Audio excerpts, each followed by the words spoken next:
Clickbaity. Who's that? What's that? I don't even know what show that I don't is. even know what show that Mark. is. Marcus. Yo. I'm gonna knock him the fuck out.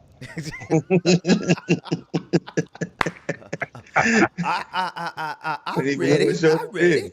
I'm ready. You about to be a rich nigga. We come out the gate getting canceled, but that was from just so everybody know that's from Harlem Nights. Just so everybody know we get started early. Welcome to the. Listen, man, you know I already got an issue style. I can't get sentences out a lot of times. You shot me in my pinky toe. You gonna be the line tone that's having this limping this bitch in Harlem. Yeah, I got to cut you. Welcome to another episode of Clickbaity Political Thirst Trap. I am Ben Dixon, joined by my brother Marcus Farrell. How you doing, man? Hey, we need to end stand your ground laws around the nation once and for all. That's where that's been an excuse to kill black people. That's all that has been, and it's all. I'm gonna get into it later on. I was one of Marissa Alexander's organizers in Florida, and I want to just tell a story later on. But good morning, everybody. Good morning, Mondale. How you doing, man? I'm wonderful. When y'all motherfuckers say Blue Lives Matters, it ain't funny to me. Fuck. Like, for real, fuck y'all for that shit. DC cop killed an 18-year-old black boy. Yesterday? Day before. So niggas is out here playing games, and we out here dying still. Man. Nigga, that's every other day now. Bro, this show, like, for sure. It's starting to sound like a fucking funeral home or an obituary. Oh, man. God, I don't know which emotions I need to have with y'all at any given moment, man. Like, we just got through laughing, but then reality set in about what's going on around the world, and we laugh and not crying. We want to keep everybody on their emotional toes. Yeah, you got to be emotionally ambidextrous to everybody. So for 3 hours or 2.5 hours, or however the fuck long we on this internet, y'all get to play black man for that long, because that's what the fuck it feels like in this country. As soon as we start smiling, y'all kill us. That's right. That's right. So, go ahead, Marcus. I'll go ahead. Where are we going? So listen, America. I'm gonna first off this 5 days to the election, right? 5 days. 5 days to the election, and I don't do this much, but I'm gonna go ahead and do this. I don't do it enough.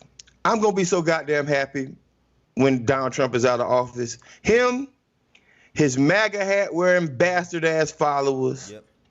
his gaslighting ass media pundits that are on conservative radio. I plan on the day after the election, I plan on listening all day to conservative radio. That's what I plan on doing. Listen to them freak out. I'm just gonna listen to them cry, hoot, howl, and scour. I might even call in. Trap Squad, y'all can actually watch me live. I might do that. I might just call in. And there's no more MAGA. America can't be made great their way anymore once he loses. There's no more, they're trampling on our rights. There's no more, none of that bullshit. And all this tough guy facade that these white men play and carry, they'll be losers. They will have lost. It will be one of the first times in modern American history where the Republican Party is the minority while being the minority. Imagine that. Imagine that, America. Imagine that point where we actually, yes, we'll have a moderate / neoliberal presidential ticket and team and administration, but the racists and the fascists are gone. And they have to adjust to not having power. Democratic Party, please do not make the mistake of trying to be bipartisan with these jackoffs. They just spent the last 4 years trying to destroy America. Don't allow them back in the table. Shut their ass out. So we can do things like get rid of qualified immunity. So we can do things like get rid of stand your ground laws. So we can do things like get rid of voter suppression in the South. So we can just get rid of the fucking gaslighters, man. Yeah. I'm tired of being gaslit. So 5 days, man, 5 days. 5 days I get to hold Biden accountable. I'm going to start that day before anybody says a goddamn thing. And also we get to laugh and celebrate the end of MAGA. You think it's going to be the end? Or you think they're going to yes, act that crazy? It's going to be the end. Oh, yeah, Marcus ain't wrong. That shit. End of MAGA. That shit, he ain't saying over with. But that idea, it becomes a loser immediately. Lose immediately. And it's all about some fake facade and the supremacy of whiteness. It's just like Nazis didn't go away completely, but the idea that Hitler was pushing that they were superior. Yeah. In Germany, that shit dead. Trump is America's form of Nazism. You killed 300,000 fucking Americans, bro. People shouldn't play games with that. That many motherfuckers died because of this president, bro. You know what I mean? And when we let that nigga off the hook for that many murders, when we don't call them followers what they are, like Marcus just did, then we too are, we know we're complacent in this shit in this point in history. And it ain't no need for us to be complacent in this nigga's bullshit. Trump and all of that shit dies on November 3rd. 5 fucking days. Man, they're gonna still be there, but the power cord behind them is gone. You can't sit across the street from black precincts and yell, "Make America great" and Trump forever, and all that bullshit that they yell, and it actually has some power behind it anymore. Right. They're gonna lash out. I don't get it wrong. Don't get it twisted. They're going to lash out. They're going to do some dangerous things to Americans. So Americans, protect yourself. Take care of yourself. But at the end of the day, they're gone. And I don't think that kind of white power structure has ever taken a loss the way that they're about to if you go out and vote. They don't lose. White folks like that don't lose. The Karens that called 911 up until last year, we always went to jail or we always got caught up in whatever that Karen decided to do. A lot of those Karens, even though these liberals are Karens, but a lot of those conservative Karens aren't going to know what to do with themselves. Right. It's going to be so good. Speaking of liberal Karen, I had a liberal Karen jump in my DMs yesterday about a quote that I gave for the Washington Post. They were talking about Obama and the fact that Obama, start talking to us being lazy from 2016. And, I said what I said. I mean what I said. All due respect to Obama, he need to be quiet right now because we trying to get this man out of office and he making it difficult with these kind of things. I had this Karen, this white lady, jump in my DM, said, well, I was around in 2016 and I talked to black folks and a lot of them were complacent. And I'm like, hold on. I'm like, whoa, slow your roll. So you right about them liberal Karens, bro. Liberal Karen come out the pocket. How about you want to tag her name in my inbox? Yo, I bet you I will. Okay. Go ahead. Hey, stop it. Hey, y'all two stop. Stop. See this is how bad things get started. B is trying to help one of his people that follow him. Hey, but I will go on to more liberal Karening. I have toys and stuff and signs and whatever the fuck I want to behind me, and I also have books. But I don't have to put books up. I don't have to put not damn book behind me to prove my intelligence. I read a lot of books, but I don't have to pull a book up. So don't tell me what needs to be in my shot. Wait. Yeah, I'm talking to you. Don't be inboxing me with that bullshit. Who are you talking to? You do that every morning, leave me nervous as hell. Yeah, man, we know who we're talking about. First, because Mondale, you go research the person. I don't be trying to kill. I don't be trying to ether people like you do, man. I just want to just get my message out. You know I will find it for you. I know that. Hey, wait. Now, hold on. Now, Marcus is a lot of things, but somebody put this on the screen. They said, Marcus the mediator, laughing my ass out. Oh, they laughing about the fact that Marcus pretending like he the mediator. And Marcus don't be mediating. Marcus be ready to turn the hell up. You let him. Hey, man, listen, I'll be mediating sometimes. First, well, actually, there's been plenty of times you did. Now that I think about that I've mediated on this show. And off the show. And off the show. Yeah. So what people don't understand is that Marcus Farrell, the man, is a very, sort of moderate in conversation, wants to have everybody to have their voice. And it's better for you, the watcher and the viewer and the trap squad. These guys might think that I'm a little bit angry, but on underneath the surface, I have a very soft demeanor. Oh, I don't mind. God damn it. Y'all got me. I don't mind the anger. I just don't want to have those dead spots. See, I love it when y'all go at each other.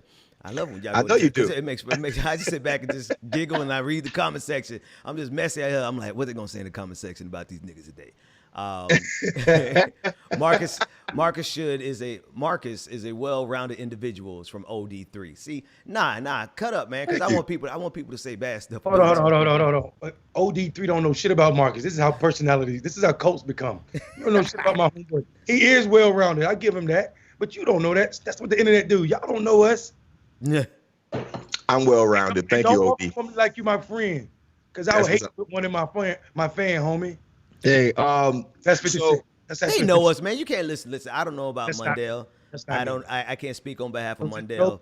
But what you see me do all day long, every day, is a testament of who I am and what I believe in and how I want to connect with you, the audience, because I sincerely want to connect with you, the audience, because I love you, the audience, unlike Mundell. Obi-Wan Kenobi looking. Okay, fuck it. I'm telling the truth. Vince spends all of y'all money on strippers. On strippers.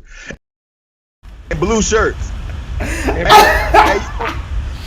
I lost. Mark Zuckerberg, big got a Mark Zuckerberg wardrobe. We go in there and be like 18 blue shirts. All of them look the same. Bro, look, no, bro. I got 8 white shirts, 8 yellow shirts, and 8 blue shirts. Hey, and all of them hung perfectly. Like, well, nah. Well, you know, the only reason Hold on. They be laying on the ground. Ben America said, I like nobody knew Marcus before Clickbaity. There was no Marcus before Clickbaity. We made this nigga. Clickbaity made you. So somebody said, Ben, go to the virtual strip club. Let me put that on the screen. Hey, look. So, hey, just for listen, tell Marcus to tell his cousin stop coming at us. Marcus for America, being America. I know that's your cousin. Hey, that's what I'm talking about. That's my brother from another mother, man. I love being America. That's my guy. Actually, he trying to connect us with a coffee deal because I be out here yawning so much. Somebody said we need to get a coffee endorsement. K Love says she ain't fooled by you, Mundell. She said Mundell is a hater. Damn, they kind of giving you a little heat this morning, Mundell. Oh, I like heat. K Love, you just mad because your name Love, but you ain't shit but hate. Oh Jesus! No, I didn't know where you about to go with that, boy. I was like, yeah, I was trying to figure it out too. I had to catch myself. I almost said some shit that would have got me. Yeah, we got to always tread. Let's keep it 100. You know, and most like the wildest shit that we actually do say would probably get us canceled. So we just always tread that thin line. Suspending niggas for 3 days. Say that again. Niggas need to get suspended for 3 days and shit. So, shit. Who this May Nasser? She said, I'm out, no flow. Bye. Matter of fact, hey, you know what? You can flow your ass down the toilet. Flow your ass right out of the chat room. Listen, don't play games. Have y'all not been playing? Have you not been fucking around in the chats? Yeah. That's the cray. Well, this is the Mark, thing they don't know. Go ahead. She's like, who is this? Mark is like, I'm Marcus. I usually wouldn't tell you. Immediately, I said, I'm Mundell. She's like, wait, Marcus and Mundell? Man, go ahead, man. Acting woo-woo. Hey, I do have some news. What's the news we got? We got a lot of news. There's a lot of news, and I kind of want to get to it because you Negroes ain't going to have me on for 3 hours a day. Hey, all right? Man, that was you yesterday. It took us the first hour to just get the show started, but go ahead. According to the AP, Trump paints an apocalyptic portrait of life in America under Biden. Apocalyptic. Yeah, sorry. But it's really him talking about what we're doing right now. What Trump said was interesting. He said he'll bury you in regulations, dismantle your police departments, dissolve your borders, confiscate your guns, terminate religious liberty, destroy your suburbs. What else did he say? He said, so first off, let's just talk about that. He'll bury you in regulations. That's because America has one of the most deregulated environmental situations underneath the Trump administration. Every regulation for the environment that the Obama administration did, not saying they did perfect, but they did a lot. Every single one of them, Trump basically said, nah, let's just burn that. Like literally, let's burn more stuff and put it in the ozone, right? When we're talking about dismantling your police departments, he is dog whistling again and again and again when he says dismantle your police departments. Now, dismantling your police department is fine by me, but nobody else ever said, no one is really saying that. I'm cool with you just dismantling the police department. I don't mind that because cops kill me. Cops kill people who look like me. I just want you to defund the police department. But he's tapping into a fear that white middle-class Americans have about black neighborhoods. And I can't wait till white moderate Americans get over the fact that we're not coming for your shit. Black people are not coming. People of color are not coming for anything that you have. And also, more importantly, we're not the ones plotting to kidnap white governors. And bro, I don't be laughing, bro. Your own people, bro. They trying to make white folks afraid of us, and these dudes out here coming to plot and kill and kidnap and imprison white women, and they looking at us. They're looking at us. So, I mean, I'm just looking at this. I'm just looking at this article, and I'm just thinking about how Trump is scrambling right now. Right. Doubling, tripling down on racist rhetoric, and you know,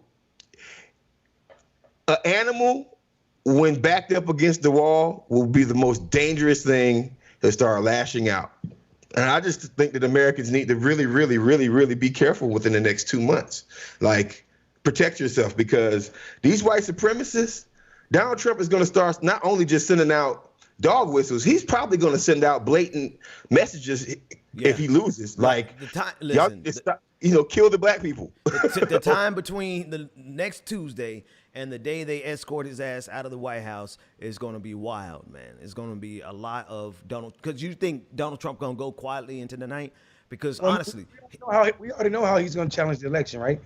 You see the Supreme Court once again clowning his ass around the Republicans and his campaign trying to sue Pennsylvania and North Carolina. They threw this shit out.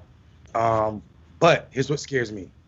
They left open the door that there's a possibility that they can hear that shit after the election. So they didn't put a stay, an emergency stay on not allowing ballots to count if they come in after the election day. So I think you got up to 3 days for the ballots to be received by the Board of Elections in Pennsylvania. Right. And Trump is trying to challenge that, and the court said not right now, fuck out of here. So basically, they were punting for after the election, and that'll be how Trump will challenge the results in Pennsylvania and also in North Carolina. Yeah, he's pulling his money out of Florida, though, right? He's I know the RNC. Go ahead. He ain't got no money. He ain't got no. He's on the air in the Midwest no more. He ain't on the air. His good business ass can't even run a campaign straight. He broke again. His campaign is done. They got no money in Florida. They got no money in the Midwest. They only stuck on like the states that carried him in the Northeast. 2016. That strategy is so different. And I mean, also there's something to be said about what has happened since 2016. And what has happened is, first off, CNN and MSNBC ain't giving them that free media. Ain't giving them that free media anymore. And also, that's also a testament to the growth of this country. No, the internet growth in this country. Everybody's not watching MSNBC and CNN either, right? Like, people go and get their own independent news sources like this right here, or other shows that you see. So, I mean, he's losing a battle that he didn't have to fundraise last time. You know, you never heard Donald Trump ask for $1.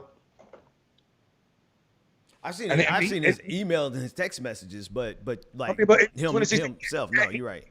He fundraised, but it wasn't like a traditional candidate. Right. And what Mark is talking about, like in 2016, the amount of fucking earned media Donald Trump got was ridiculous. I remember screaming at the camera. Dude would be at a rally. He was a candidate. He'd be about to have a rally, and then the cameras would be locked on his rally before he get there. Right. So the people speaking before he got there. I was like, wait, they've never done this. And he ain't a president. It was like they were just covering him. That's because got all them guys. See, and you're right, Mundell. You said it's a testament to how much America has grown. The sad part of it is it came at the expense of 227,000 lives. But he's run his course. He can't get that kind of what was it? Almost $1 billion worth of free media. I'm pulling it up now. No. It was way more than that. Yeah. It was like Was it more than $1 billion? It was like 5 or 6 billion, bro. Jesus it was Christ. Yeah, it was something disgusting, bro. And I'm thinking to $1 billion myself, like, is disgusting. Now, so far I see 2 billion is the number I'm seeing. This which still is out of control, right? Yeah, $2 billion. Think about $2 billion in 1 year of media coverage. You ain't got to do nothing ever again. Listen. There's only what 350 million Americans. Right. Like, so that means this motherfucker got $3 for every American. That's what his advertising budget was. Wow. And don't follow his nonsense. But I mean, I can't front. I'm having fun listening to conservative radio. It's not turning me. It's just making me. I like hearing privileged white men squeal. I do. It's like, and they call in and they nervous as hell, so they make up all kinds of crazy shit. You know, the Black Lives Matter all gun carrying terrorists. You know, I like hearing white men squeal, man. I can't front. I like hearing conservative white men squeal for like you know, one of them called in about Lindsey Graham possibly losing to Jamie Harrison. I also want to explain. I want to explain something to my progressive friends. A moderate Democrat in the South might be all you get. Now, don't get me wrong.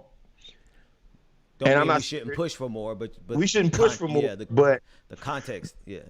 In context versus a Republican, I much rather have somebody who's going to protect my right to vote in general than somebody who's just going to, you know, not ever win and not ever beat a Republican in general. And Jamie has a chance. I don't think Jamie's that moderate, honestly, but Jamie has a chance. So just have a little nuance when it comes down to black candidates in the South, because a lot of you guys don't know that. And since we haven't made leeway as a progressive movement in the South with black people, you know, you're talking about years of history, right? We need to start elevating our black elected officials who are progressive in the South, like Chetway, you know, like hell. Matter of fact, as much hell as we gave this woman, she's still a very big clickbaity political thirst trap fan, and she's also about to be my next Congresswoman, Nikema Williams. Yeah, Nikema Williams is all in for Medicare for all. Marcus, when we start speaking French on the show, bro, we who? Me. Yeah, me. I want just you. I want you to define that we deeper than that. I want just you, brother. Yeah. Well, I'm a big fan of my future Congresswoman, Nikema, because on her mailer she sent me, and in person she told me that she supports Medicare for all. Right? Yep. Like, y'all don't realize what just happened? John Lewis, who he signed on the Medicare for all bill, but he didn't really push it. He just signed on it, but he wasn't vocal about it. But Nikema Williams, and here's the thing though. Here's the thing. She don't have to. Like, it ain't you know how people take these positions because it helped them out. She didn't need that position. Right. She just said that's what she coming out for. That's what she support. So, you know, I'm happy about her. What up, man? Marcus, go ahead, Marcus. No, go ahead. You got it. 4.6 billion. I think the 2 billion that you're looking at is from a March article. Jesus Christ. So you have to go back further. I think if I'm thinking correct, you're looking at the New York Times article, and that was written March. That was written March 2016. You know, you cannot purport. You can't even think for a second that you're gonna correct Mundell, because he's gonna get quiet and go research. And according to the headlines, between March and September. Okay, send me the article. I'll correct myself. Where is it? You don't need to correct yourself. I'm just saying, what we're doing is showing people how white supremacy works, right? And how mediocre this motherfucker is. Because he like to say, "Oh, I had less money than Hillary Clinton." No, you didn't. You had $5 billion worth of free advertisement. And that matters, bro, especially when you consider campaigns spend most of their money on advertising. So go ahead with that. You had $5 billion or 4.6. We had some interesting questions in the YouTube chat. I'm gonna answer a couple of them, at least my opinion on them. The first one is Mike Espy. Hell yeah, that's that dude. Yeah. Hell yeah, that's that dude. Yeah, he coming up. We should make it at least till the election day. We should make it a practice to mention these people's names at least once during the show, right? Let's see, Reverend Warnock, my former executive director. My former chair of NGP while I worked there. That's that dude. I hope he wins. What happened to Stacey Abrams? Stacey probably going to run for governor again, and she got unfinished business. Who said what happened to Stacey Abrams? So they didn't say what happened. One person said that she's probably going to get a position in the Biden administration. No, I don't think. I think Stacey going for that. Yeah. Nah, a woman who was qualified to be vice president, to have had that position, I don't care what nobody says, right? And also literally beat the Republican in Georgia, right? And got the election stolen from her, with a demographic.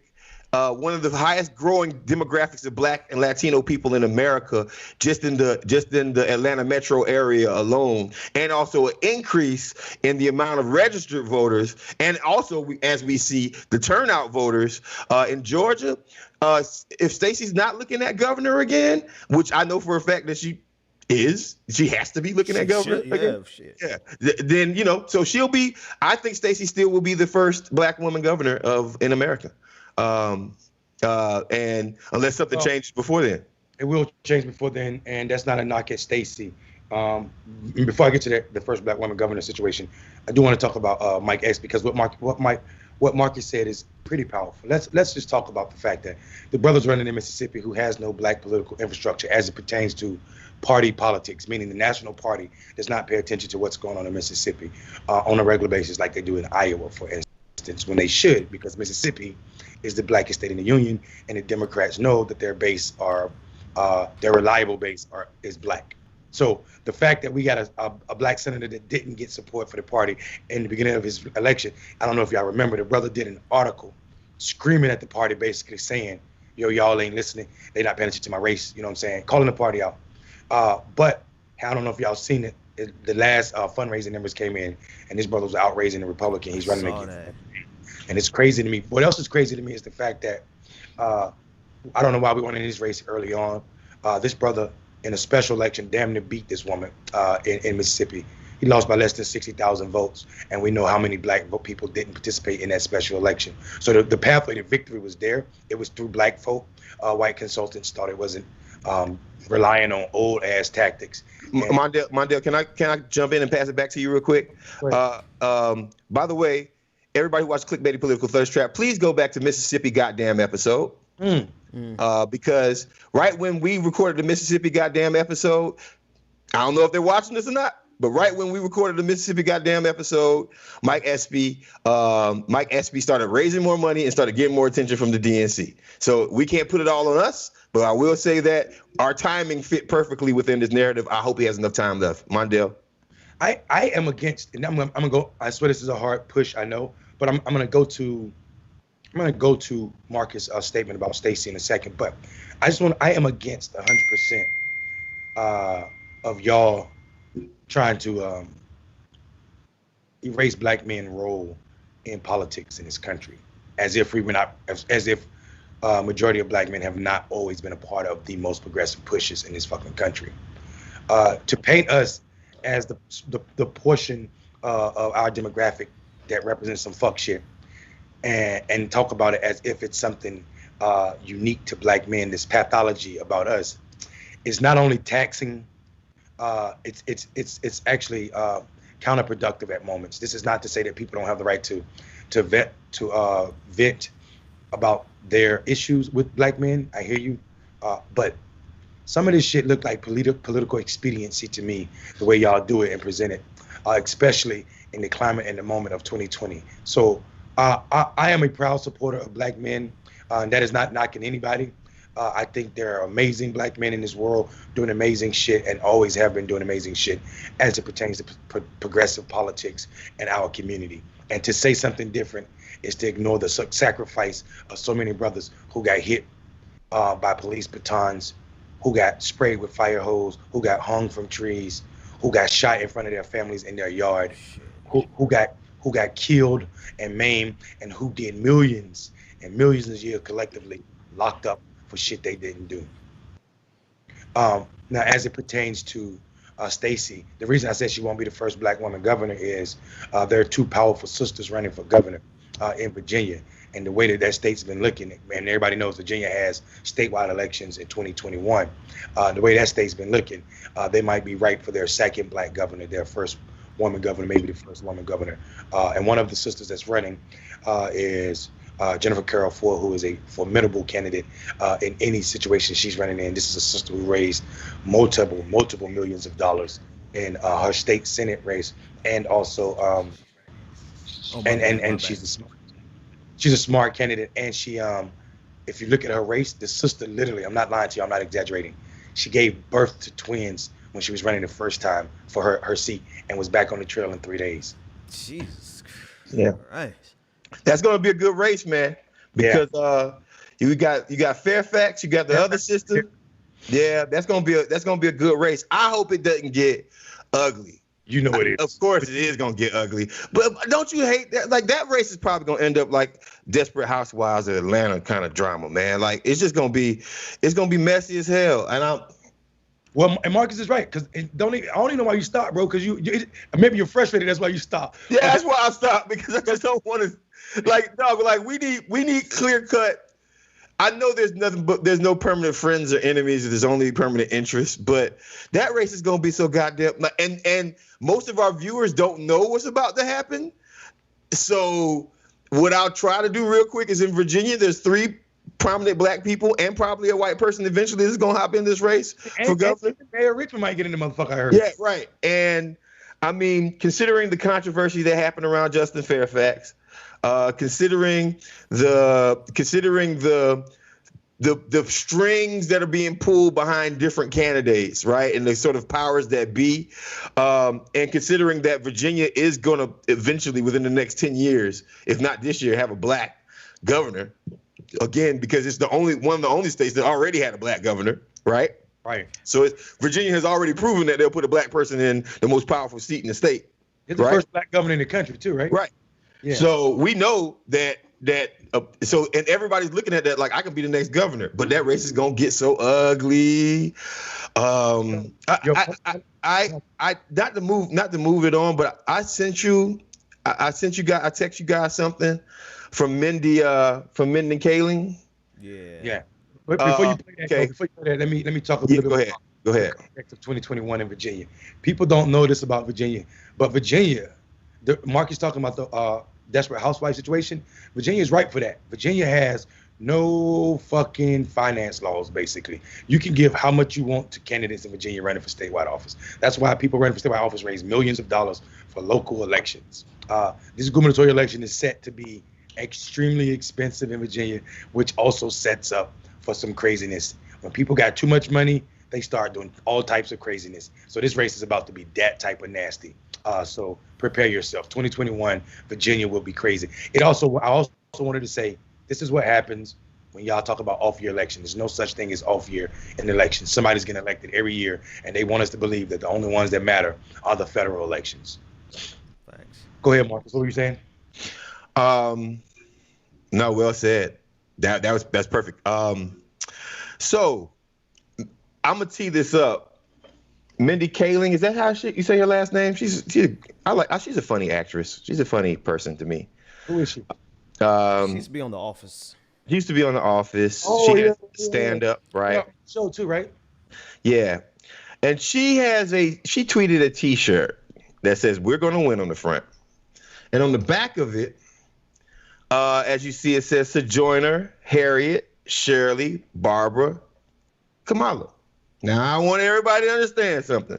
I'm not anti-Kamala, right? I'm not. Kamala. Senator Harris. Kamala. Yeah, Kamala. Senator Harris. I'm not anti her. Matter of fact, the Biden-Harris campaign already garnished my vote. They have my vote. So I voted for this woman to be the vice president of the United States. But when you start invoking the General Harriet Tubman and Sojourner Truth, bro. And Sojourner Truth. Shirley Chisholm. And into a, I mean, yes, there's a similarity of them being women of color and black women. But the problem is this right here. The problem is the commercialization and almost comic-like rewording and revisioning of what our black history actually was. Harriet Tubman will shoot you in the face for freedom. Harriet Tubman didn't play any games about freedom, right?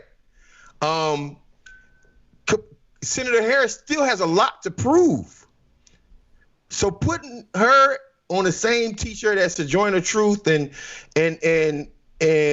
Harriet Tubman, man, you're sending out the wrong signals. And we got to stop going far. People need to be a little bit more realistic about the history of black people in America, right? But you know, they put Barack Obama beside Malcolm X and Martin Luther King and Jesus. Yeah. It's the same thing. And it's watering down our history, right? Like, don't get me wrong, years from now. See, here's the thing. The dissenting voices of right now will be recognized because we have platforms that actually say we've been saying the same thing for a long time, right? Black people liberation was the only thing that was happening with Sojourner and with Harriet. They weren't trying to assimilate, they were trying to literally get our people free. Senator Harris has not gotten us free yet. There might be hope for it. There might be time for it. But right now, that hasn't happened. So I don't know what you gentlemen think about it, but I think it's a little offensive that shirt was even worn. I'm sorry. That's just my viewpoint. Mardell, you want to give me the disclaimer? Oh, yeah. Oh, shit. So, hey, guys, we haven't done this in a while, but this is a segment in the show where one of us is going down a rabbit hole and probably about to ruin their progressive reputation or willing to defend someone we would not normally defend. In past shows, Marcus has defended the CBC membership and his seat at the table. Ben has defended Ronald Reagan, Donald Trump, and... Hell no, I ain't never defended Donald Trump. Ronald Reagan and me. You defended Donald Trump. And me, I've defended the billionaire class. The billionaire donor class. So with that said, Ben, please. All right. So please. here's pause. Wait a minute. You sure you want to do this, Ben? Yeah. Come on, man. I ain't new to this. I'm true to this, man. Okay. I've been doing this for years.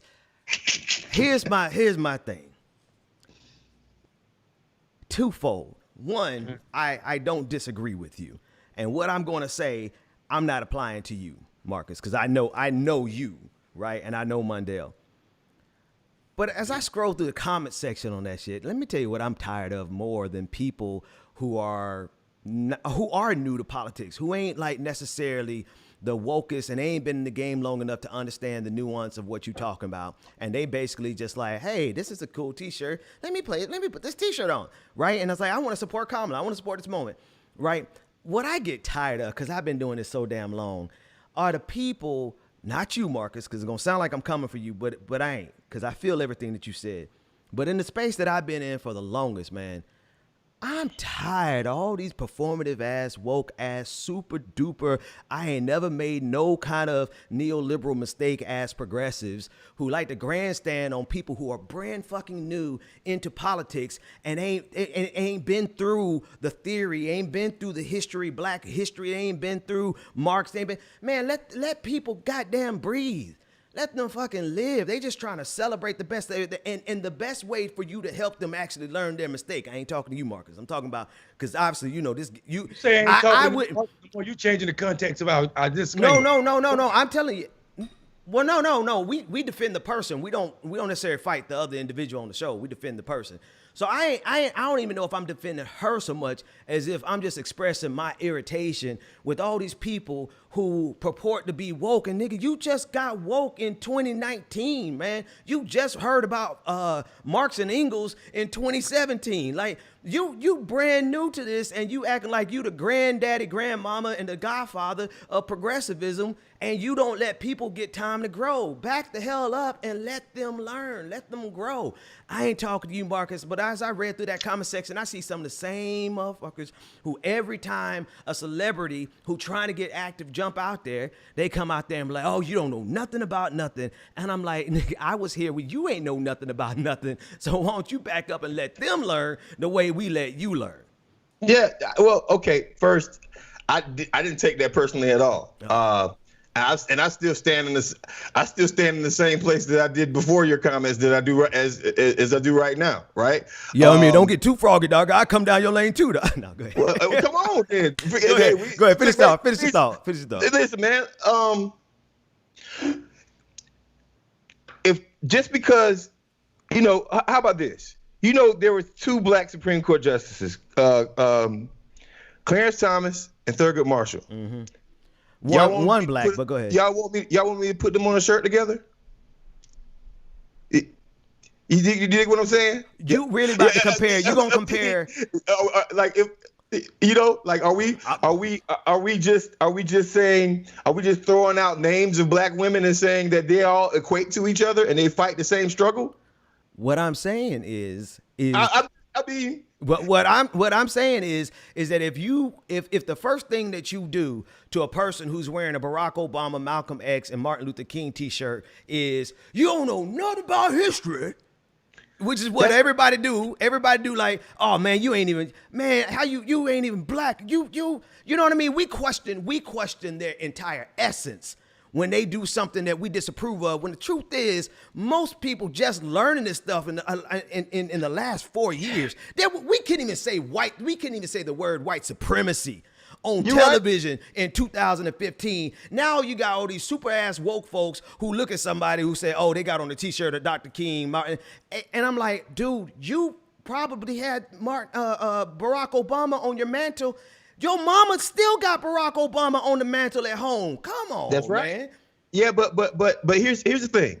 That's the slippery slope to the front to getting those tickets to the awards gala. I'm not saying don't call them out.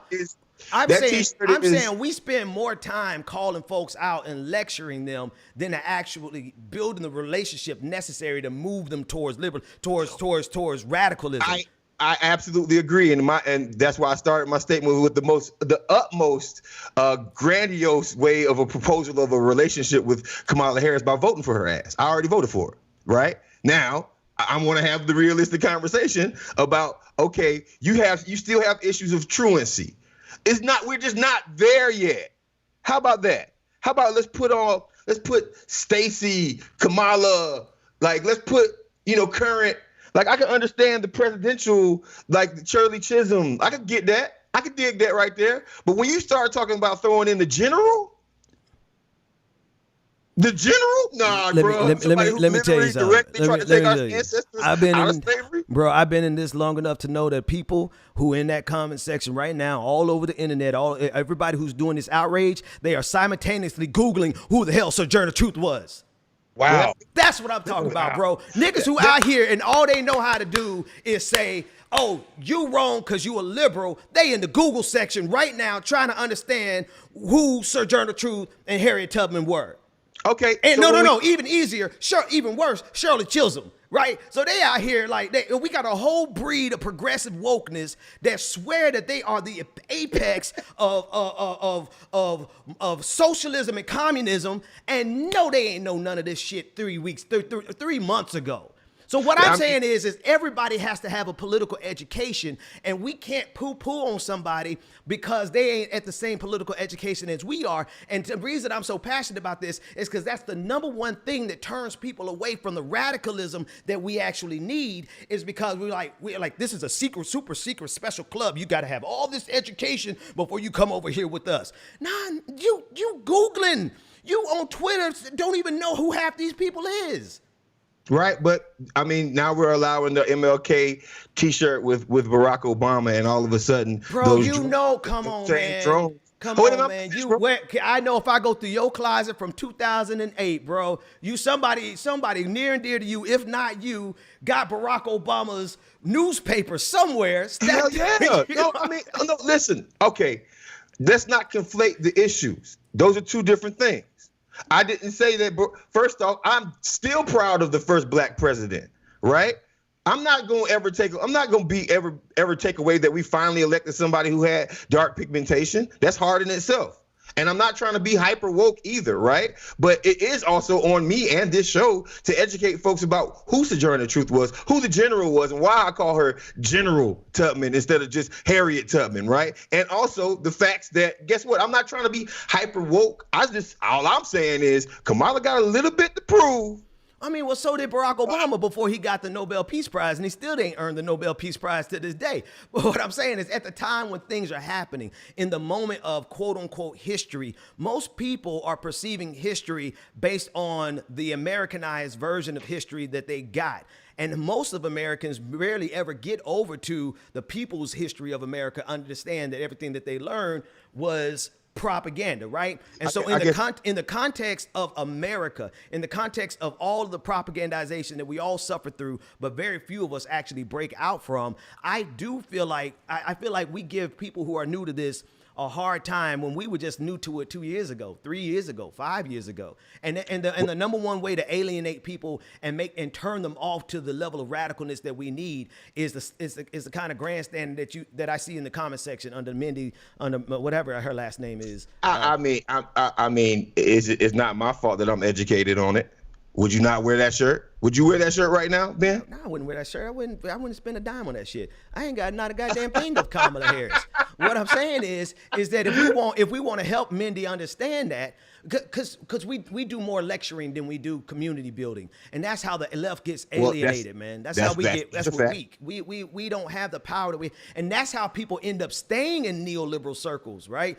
We can't pull people from neoliberalism because we just know every goddamn thing on the left, man. That's all. Hey, okay. Well, we're gonna agree to disagree. No, because I agree with somebody in that section. They said we both are 100% right about this. I don't think we are disagreeing. I just think I'm looking at it. I'm looking at the results.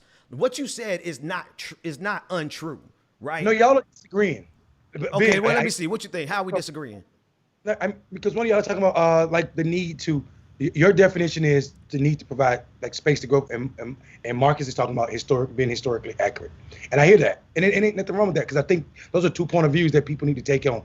I think one of them though is about historical accuracy, as you paint the Black community, and one of them is about what's strategically smart about how you bring people into the fold. So those are 2. So I feel like y'all are having 2 different arguments and the importance of it because both of y'all are talking about the importance of what should happen as it pertains to that shirt. You said people should have space to grow. That's absolutely right. Marcus also said people should be historically accurate. That's absolutely right. So both of y'all are saying something different. Okay. But I agree with both points. Ben, I did want to say, so your argument leads me to ask you a question. Mm-hmm. A few months back, J. Cole got smashed on for that argument you just made. With the artist girl, No Name. Yeah. So you're saying you basically agree with J. Cole, right? No. No, but nice. I mean, that's a good callback, and I remember an apparent inconsistency in my argument. No, he before you were on that episode. Right. No, she literally has a fucking book club where he could have had space to actually take his time and learn as much as he wanted to learn. He just chose to write a song about her and not even call her name out. And I like J. Cole. I literally, the brother said, yo, she came at him before the song. But I will say this. No, if you're talking about his reply to her, yeah. I disagree with because it's like, man, just don't subtweet her, call her name, number 1, right? Number 2, you talking about you want room to grow. Well, she literally has a book club that rappers in his immediate, like that's their immediate network of artists and rappers who are trying to learn about the Black radical tradition and socialism, right? So there's literally a lane to grow, but what you did instead was to subtweet her and didn't even call her name out, but everybody know you were talking about it in the rap. Now, in terms of underneath it, I think what you're saying is like, he's saying, give me time to grow.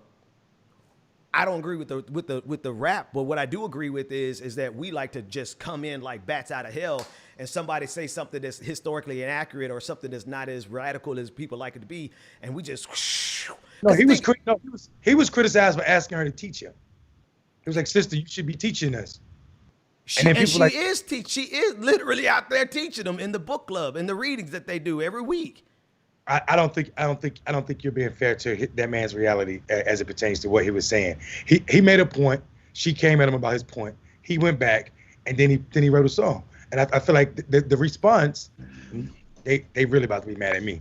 The response to me, I had no problem with J. Cole's song. I felt like he was actually saying, don't let this blue check fool you. Motherfuckers can be dumb and blue check, right? Basically is what he was saying. And I felt like the world wasn't ready for a black man to say, hey, I don't know this shit. Teach me. And it was like, I remember people was like, oh, that's sexist to think she owe you an education. And I'm like, what the fuck is sexist about asking for shit you don't know? Most of the time people do the Ice Cube. In his position, people do the Ice Cube or Jay-Z shit and just insert themselves. You notice I ain't saying nothing about the accusations of him being sexist. You know, because all I'm saying is, bro, if you want to learn, there was an opportunity for you to, if you want her to, specifically, if you want her to teach you, there was an opportunity for her to teach you because she does a book club and they read this shit and they discuss it every other day in that space. So, I mean. Gentlemen, what I want to avoid, I guess through this conversation, what I want to avoid is Republicans using Martin Luther King quotes. That's what I want to avoid. That's why I'm bringing it up the way that I'm bringing it up, right? And this is a long, slippery slope for, somewhere down the road, a moderate Democrat that doesn't want to really give us freedom to actually throw in a Harriet Tubman quote defending why they didn't do something. And that's the only thing that I want to avoid. I don't disagree with you on that. You dig what I'm saying? Like this would happen when you commercialize when you literally commercialize our historical figures. But we commercialize for the benefit of something that's literally hasn't proven to be the main cause of what they were trying to do in the first place. I think there's two aspects to it. The commercialization of it, absolutely, right? There's the the Che Guevara shirts, right? We literally capitalize on a man who was trying to bring socialism, communism, right? So the monetization of Black history is definitely a thing. My joint is that everybody in this country has been indoctrinated from birth. And it takes a special amount of time and education to unlearn that. And the number one way people get pushed back and recoil back into their hermit, into their American propaganda, right? That American propaganda that says Dr. King was limited to I have a dream, right? The number one way is when we ostracize people for not having a level of education that we have carefully crafted over a set period of time. It took us years to learn everything that we needed to learn to have even to have this conversation, and I just don't think we're affording that to people, Mindy, to people in general, bro, to black people, to black people in the black community, right? To black people that we dismiss as neoliberals. I'm like, hold on. Have you afforded them the same opportunity to develop and grow that we afford? Because I'm looking at people. I'm looking at people that I've been patient with that didn't understand why we should criticize Barack Obama. Now they learn why we should criticize Barack Obama, and they not forwarding that same grace to somebody else. That line right there is a direct line from J. Cole's song, though, right? Like what you just said. Man, you still on J. Cole, man. North Carolina now. Don't forget that boy from North Carolina. He just his statesman. But man, listen, I'm a fan of J. Cole. J. Cole is fire, but in that exchange, I just aired on the side of. All right, if Corey Bush had that same shirt, I'd have to ask her, hey sis, what? Because I know she know better.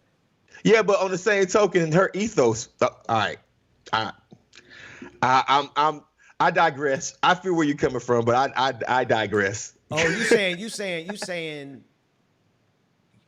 No, finish that thought, because and like her ethos is more getting us free. Like, okay, damn, I don't want to. You mean if Corey was on that shirt? Yeah. Oh, I thought you meant if Corey was wearing that shirt. No. Okay. If Corey was on that shirt instead of Kamala.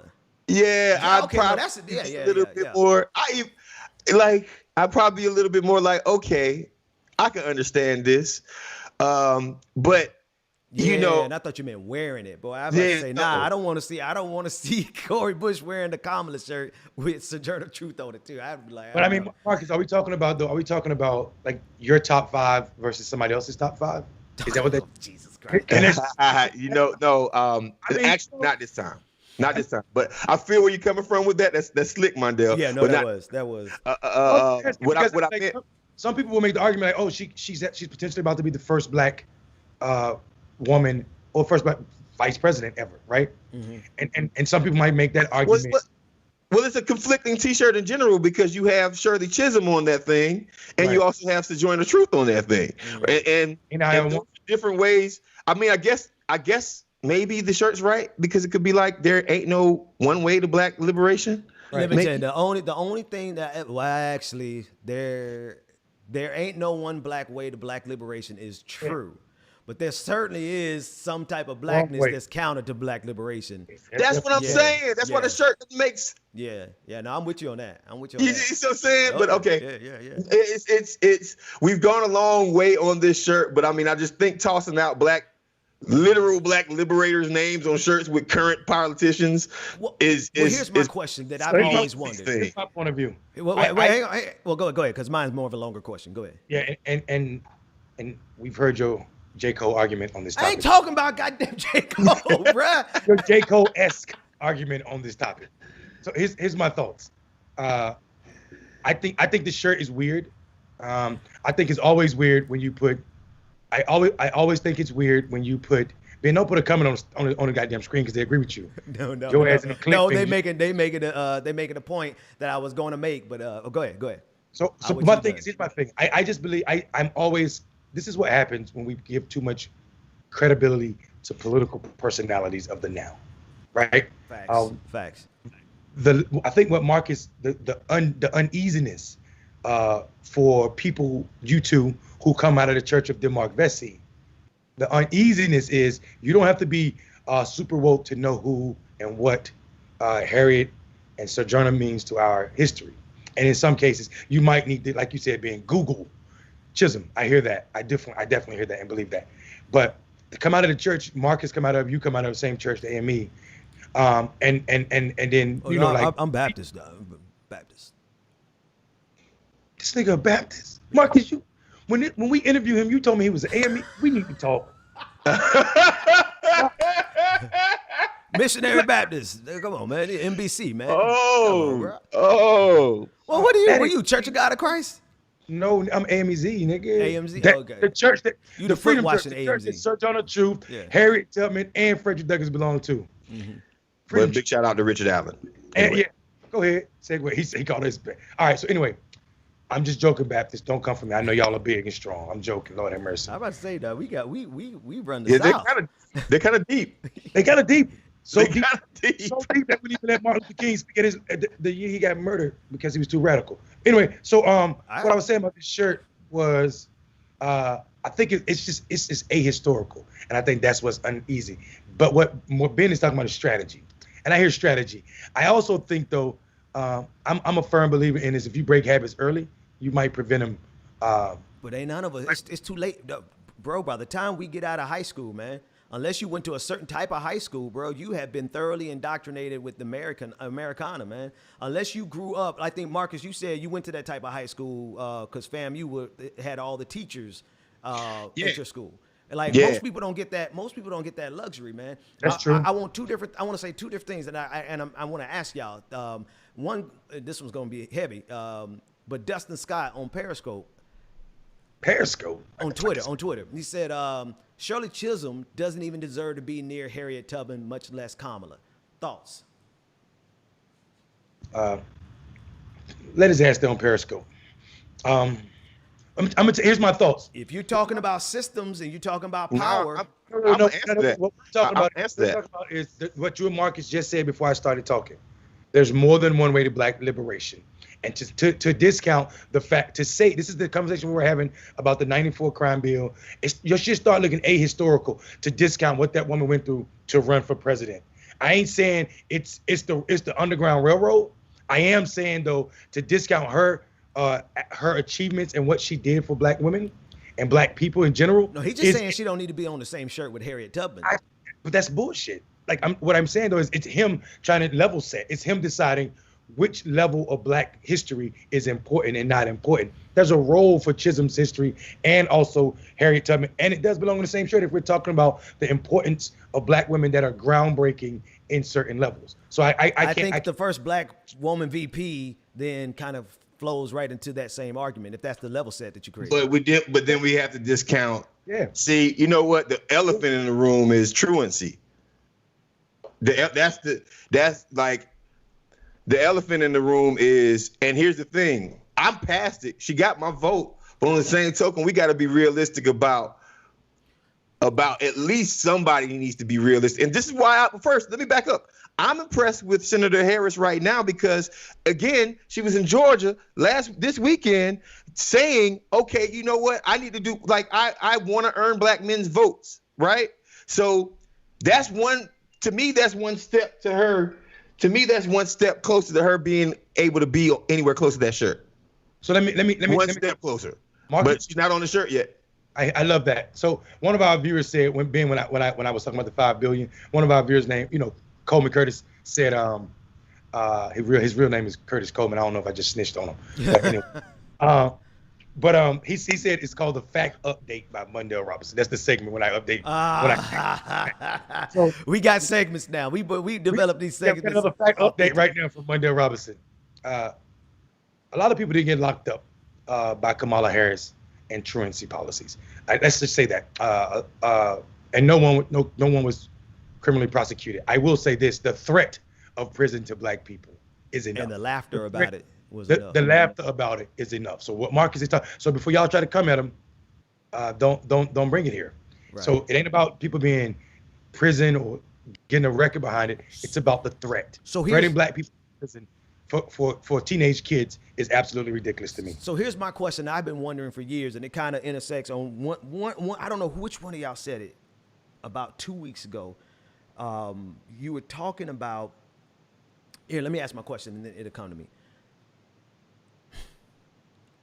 In terms of the Black misleadership class and obtaining power in this country, in the context of their time, in the context of their propagandization, the same one that we broke free from, we just went a different direction. We had the benefit of learning from their mistakes and not liking what they did, so we did something different. But then what else? My question is, what else were Black people at our time supposed to? This is what one of y'all said. Here's what it said. You said that there really ain't many Black people who got power in this country who ain't go through a certain system that was detrimental to Black people, right? Right. So my question is what else was somebody like Barack Obama supposed to do except for aspire to be like the chief of this empire, right? And in the same format that he was, and the Alcee Hastings and the Jim Clyburns who came up, and their entire opportunity was the opportunity to seize power, but seize power in a certain format that really wasn't afforded to them, that wasn't afforded to us. Like we taking a different route because one, we learn better, we do better.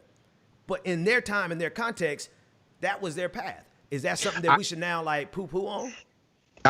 I'm just curious what y'all think. No, we shouldn't poo-poo on it, but I also want to say that in a historical manner, I'm very careful about putting somebody on a t-shirt that is like the standard bearer for a party that hasn't done anything for us. No, I don't disagree with you on that. Yeah. So don't get me wrong. Now let me tell you something. Senator Harris, if she's listening, her people listening, if she comes in there and actually creates some policies that actually make an inch of movement for our society, I will consider her a person who deserves to be on that shirt because it hadn't happened for us yet. But it hadn't happened yet.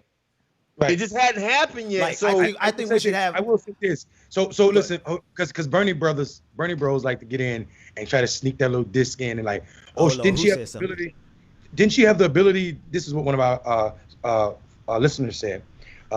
Noah Berman said, wasn't it also true she could have prosecuted Mnuchin, but chose not to? Y'all white folks ain't prosecute none of these people either. Thank you. I was gonna say that, but I also gonna say is how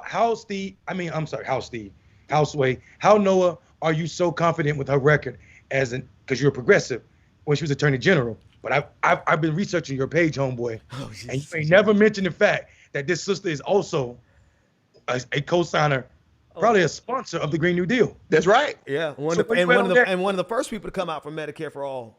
This One is of what the happens first. when you come to a cultural, competent conversation and not done your shit yet. We criticize the system, but we also champion what she did right. The Damn Green New right. Deal did something right. I need to see you lifting that up. So don't come over here with your Bernie tricks. Hey, You Sugar gonna Book. Hey, she said Sugar Book is got it for you today, Mundell. She said she got time. She was like, Mundell doesn't know what Periscope is Twitter. He was unnecessarily dismissive. Now she's one of our regular supporters. Don't. I wasn't dismissive. Be I just said no. I wasn't dismissive. I just don't know what Periscope is. And shout out to Sugar Booger. All right. What we got? What we got next, fellas? We've been on the show, but I think it made for really good conversation, and the distinctiveness of what we were saying. All of it was important. Hey, I'm going to answer something real quick. I see one of the super chats from Aisha Mock. She says, I'm curious to see who the general would threaten with the shotgun today, though. Hey, y'all ready for the shotgun list? Oh wow. I ain't about to do that. I ain't about to do that shit. Yeah, nah. I mean, I don't know.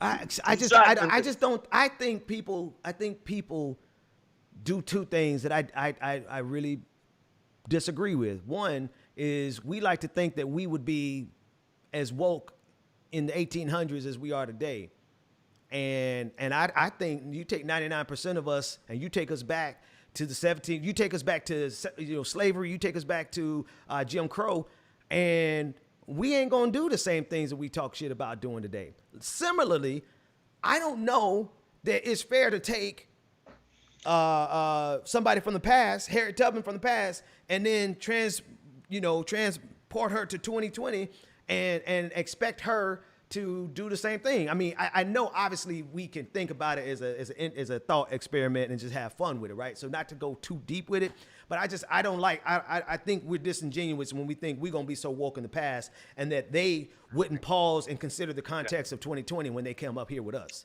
Hey, man, I always think that I just want people. Sorry, Marcus. I just want people to always remember when you say what I would have did if I was or what they would have did if they were here now. You're living in fairy tale. Yeah. You know. Because I like to think I'd be like, live free or die. I like to think that I would refuse to die on my knees because that's my thing now. You take me, I'm going to be on my feet. You're going to have to get me on my feet. But I don't know the context of what my life would be if I was back then. I mean, dare I say this, and as controversial as it might sound, but it's fair. It's almost fair to say that you would have had to have a mental condition to want to be free during slavery. Just follow what I'm saying. I wish. Because you don't know freedom. So you've never seen freedom before. You were born on a plantation, right? With white people who said they own you around you your whole life. Every time you seen someone leave, they came back without a foot or with lashes on their back, right? A very painful experience. You got sick one day and you missed picking cotton or whatever you were doing, and you got one or two lashes, right? Like your whole life was surrounded by immediate white supremacy and white dominance over your every move and thought. So follow me. If a short black woman, lady look a little like you, but she dressed a little nicer than you, come out of the blue and say, come on, nigga, it's time to go. What do you think your immediate reaction is going to be? You got to be crazy. This nigga crazy. This nigga's crazy. She got this gun. She's threatening to shoot me if I don't fucking leave. I'm in a lose-lose situation because all I know is this fucking plantation. So I think people forget. So I try to tell people like to imply that. I mean that was my uneasiness with that shirt. The shirt that says I ain't my ancestor. Yeah, that's exactly it. Yeah, I got it. Yeah. Just like I am my ancestors. The motherfuckers that work slower, the motherfuckers that survive the Middle Passage, the motherfucker that we literally are our ancestors. We literally our ancestors, and I'm even the motherfuckers who jumped off the boat when they were pregnant because they didn't want their kids to grow up in this shit that was about to be. You know what I'm saying? Yeah. The fuck you mean you ain't your ancestors? Your ancestors was the greatest protest in this country. I just don't get that, and I think I think it was a cute idea that somebody said, probably on weed high, and their friends didn't check. I'm like, yo, that's a dope ass shirt. You should put it on the shirt. No, you shouldn't. Hey, I need y'all to check all that shit that I say when I'm high. I need y'all to make sure we don't put out no crazy ass t-shirts. I mean, let's talk about Haiti. Yep. You know what? Wow. Maybe I am my ancestors. Let's talk about the 3 overturned slave ships off the coast of South Carolina, delivering black bodies to the economic system that was in slavery and chattel slavery. They got overturned right when those brothers and sisters literally saw the coast of America. They took over the fucking boat. They took over the boat. Didn't know how to motherfucking drive the boat, sail the boat. So they crashed the motherfucker, and they were perfectly happy. And the survivors, they're still on Gullah Island, and they're still all in the Gullah Islands in Beaufort and St. Helena, all in South Carolina right now. And Southeast North Carolina. So, and some of them are on this show. Hi. Yeah. I am my ancestors. Y'all want somebody that we all slam on in common? Somebody for the chat. Adolph's Justice on YouTube said, "You need to learn Black history. White people did say we were mentally ill for running away." I'm just gonna take it down. Let's keep moving. Fuck out of here. Hey, I bet you, Adolph Justice, you believe that Willie Lynch came to train slave masters, and he wrote that manual to teach white people how to train black people. Man, get out of here with that bullshit. Man, as I read the Willie Lynch letters the first time, I was like, and nobody had to tell me nothing, bro. I'm like, something about this is just too precise, too perfect. Like, you can't tell. It was speaking to today, trying to make it sound like it was a voice of a slave master. And I had my own alarm go off before I had ever found out that it was fake. That this is fake. But what it does is it says exactly what a certain segment of black folks want to hear, and so that becomes a crown jewel of their wokeness. Yeah, but this is here's what people will say. Oh, y'all believe what the white man say, but no, we believe in facts. Right. We know Willie Lynch. The idea of Willie Lynch is American, as American as baseball and apple pie and slavery. We know that. But to say that shit is real, it's ridiculous. The language ain't right. The context ain't right. And ain't nobody came down here and trained motherfuckers how to do what they did. That's just whiteness. And they might have, I don't know. Maybe they had a slave consultant who could come down and teach them some stuff. But that particular text was just like, hey, listen, my great grandfather,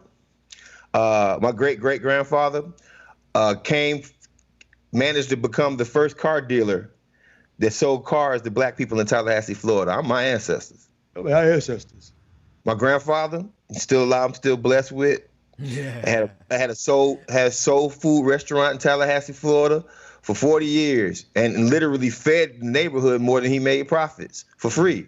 I'm my ancestors.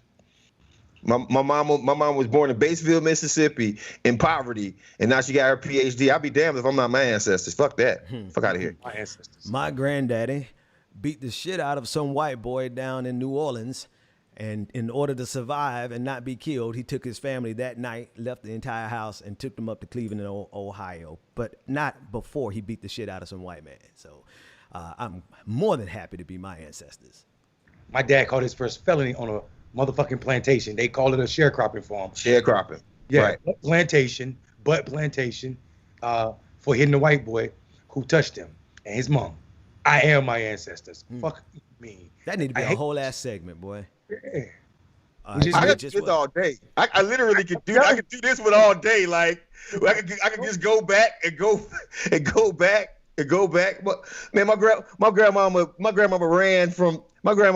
took off from a plantation. I mean, a sharecropping institution, right, in Mississippi in the dead of night to go start a free family, basically go be free in a whole different city in the dead of night under threat of her life. Right. I'm my ancestor, dude. Right.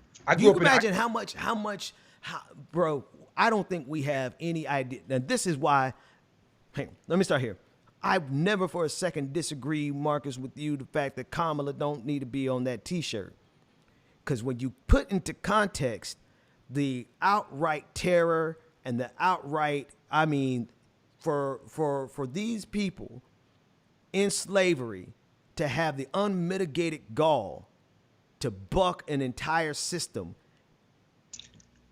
bro, the level of heart, of just like unbelievable force. I mean, the clarity, the fearlessness to just challenge an entire goddamn country and an institution that you've known your entire life. You ain't known nothing but slavery, but one day you woke up and say, fuck this shit, I'm out. I'm out. Motherfuckers don't understand how big that is. Don't nobody deserve to be on those T-shirts except for them. Shit. I'm out. It's also worth saying that, that system is real. But I mean, like, think about what we do every day. And this is. Never mind. I ain't going there. No, say it. Because motherfuckers gonna take it the wrong way and they go, oh, this nigga trying to compare. Let's put 30 minutes between what you about to say and what we just talked about. Matter of fact, it's time for a commercial break. There you go. You can find me. Where can you find me?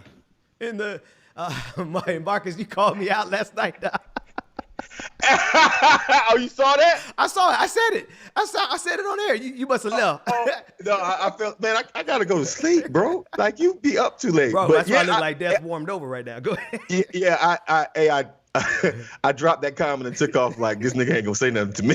Bro, I laughed about it because I had just got through this whole rant about like I'm a prolific liar because I pay attention to details, but I don't have to lie, right? I don't lie. I just tell the truth about stuff. I tell too much, and then Marcus was like, "Hey Ben, when you moving back to Atlanta?" This nigga stupid as shit. He did that. He did that. And I saw that. I couldn't do nothing but laugh, man. I almost told the truth last night. I ain't gonna tell the truth about everything, but when I find out whether or not my congressman is supporting expanding the courts or not, and if he ain't, then I'm gonna have to run for his seat. Then everybody gonna know exactly where I live. But that said, you can find me on Twitter at Benjamin P. Dixon. Marcus. Marcus for America on Twitter and Instagram. Mundell. I am Mundell on Instagram. Again, that's I am Mundell. On Facebook and Twitter, on Periscope, Mundell Robinson. Apparently, I have a Periscope account that I didn't know about. And Black Male Voters Project everywhere. Coleman Curtis says, "Hey, commercial break. Booty to the Bowl video." Yes. Hey. Yes. Listen. Shout out to. Listen. Y'all don't know this. Listen. Coleman Curtis was his real is LeConte Curtis. That's my G. Went to school with him. Used to play basketball in the hallways in the projects. Well, we call it the carriage house. So, yeah, I saw man. White Projects for the first time. Wait, what? I was driving through the city. And Ben just interrupted. See, this is our fans. I'm trying to share a Black experience with you. Man, tell us about your Black experience. Ben wants to bring in his love for whiteness, and interrupt your culture learning. Bro, you ain't gonna say I got some love for whiteness too many more times on the show. Really. Let me get a Mundell line. Everywhere I show up, I'm Black. Everywhere I show up, dog. Don't ever try me like that again. Say it, G. Let me get a Ben Dixon. Let me get a Ben Dixon line. Go ahead. It's my show, nigga. This is mine. This is my band. It's mine. Let me just go ahead and get a Marcus Farrell line. Y'all stop interrupting me. Oh. No. This is a Marcus Farrell line. Hey, hold on. Let's make it a real Marcus Farrell line. Marcus, what you think? I don't know.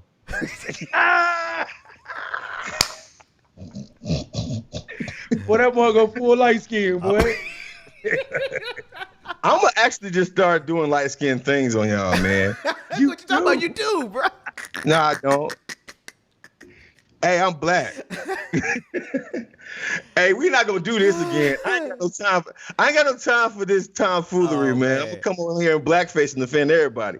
Oh Lord Jesus. Can a Black person do blackface? Yes, a light-skinned Black person can do blackface and it will be offensive. Hell yeah, it would. It'd be offensive if anybody put on blackface. That's what I'm saying. Like, can just like whatever color black, like Mundell black. Can a black person do black? Mundell black. He said he meant to say crunchy black. I mean, it was. I'm talking about. I mean, listen, we gonna have the full range of colorism on here. Hey, listen. Hey, if you take a black and white picture of Mondale with white gloves on, who you gonna look like? I love that. I love that. Torches and Pig Feet said Irish Marcus. Don't forget it, that 15% Marcus. I'm black Irish. No. Somebody Delta Lucy said white projects. What's that? Trailer parks? No, it was a housing project. Like I grew up right outside the housing projects. I ain't gonna front and say I grew up in the projects, but like one street over from the projects. And you know how the projects look. It was the projects, but they actually just look really nice. I'm like, this must be, and it was on the white side of town. So I'm like, this must be how they treat poor white folks with the poor projects. I mean, with white projects. You know what? Ben was watching one of those movies from what's the director name from Quentin Tarantino? Not the black guy who do all the good movies. They did Us and all that new shit. The HBO series now. What's his name? What's the name of the shit? Lovecraft. He did Lovecraft. Him. Oh, yeah. Ben was watching one of those shows when he talking about goddamn white projects. No, I take some pictures of it when I pass by it again. Like, it's the nicest looking ass projects I ever seen. I like, they don't do this for black folks. Shit, y'all know exactly. Shit, y'all know. Never mind. I'll tell y'all off there. First, if you are project adjacent, you're in the projects. Because I just literally wasn't in a housing unit. Like if you are within like eyeshot or down the street from the projects, you're in the projects, because the projects is that's a centering of a whole community at some point. Like no matter what you say, I mean, and at some point it used to be good until they started doing these damaging economic things to black communities. Like people mess up what the projects work. That's history. You gotta get that history, Marcus, because you gotta get the history. There was a time when the government did what it was supposed to do for projects, and it was actually it was a middle class thing. It was actually white people that was taking advantage of them. So I was really teasing Ben when I said that, but Marcus is onto something. Then when black people when they allow black people to move into them, the government systematically stopped taking care of them and started creating loans for white people in suburbs. Yep. Yeah, no, I mean, if you talk about Carver Homes, Frazier Homes, all these homes here in Atlanta, Georgia, you might have heard the rappers talking about it. It was at one point in the 80s, in the early 80s to, 90s, before they tore most of these places down, they were in extreme poverty. But when we talk about projects in the 60s and the 70s and the 50s, these were economic centers of the black community at some points. And, as we see, the lack of resources that went to black communities all over the nation, the first place that was affected by affordable housing was the black community. And our affordable housing were these projects. And another thing, they tear the projects down. Like when they tore down Cabrini Green in Chicago. People don't know what happened with Cabrini Green enough. Besides, Candyman was there. They had to tear it down. Yeah. What's the woman mayor of Chicago stayed in Cabrini Green for a week, Lori right? The one that was in between the dailies. Okay. I was sad. She did. Yes, no, she stayed there for a week. Of course, she moved out. I mean, but it is what it is. But I mean, they tore down the projects. They didn't provide jobs, and they literally spread members of gangs across Chicago and the state of Illinois. And fair to say even America. Go ahead. And also Gary, Indiana. Gary, Indiana. Had to go to Gary, Indiana. So I mean, this is what happens when you tear down places where black people are with no resource and no plan, and that's what America has done consistently. Mundell, rather, there's two people who are upset because I cut you off mid-thought and you never finished your thought. They wanted to make sure that we knew that you didn't finish your thought. But if you're old as I am, you probably don't even remember what the hell you were saying. Yeah, man. I don't even remember how I got I'm so bad. It's Mundell. I cut Mundell off. Mundell, you remember what you were saying? You said Mundell. Marcus just want to be cut off even when he ain't cut off. That's how it was. Mundell, stop cutting me off. Jane Byrne. Jane Byrne, that's her. Yeah. See, I'm not crazy. I got some facts. I appreciate that but I'm used to losing thought because Ben and Marcus cut me off, and they act like I'm the interrupter in chief. I will say this though, Ben. I just shared a link with you that for the what we're talking about, the history of the projects and how they were created. Okay. I'm not telling. We shouldn't listen to it. It's 35 minutes, and I know some of our viewers can't read the entire article, but it's on NPR, so there's also an audio.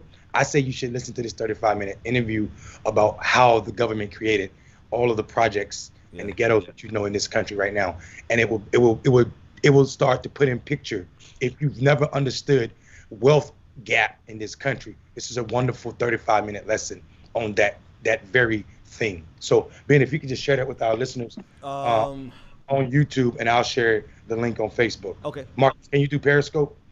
Yeah, I can. I think. So you guys ain't gonna keep getting this free fucking information without doing some research. So this is homework.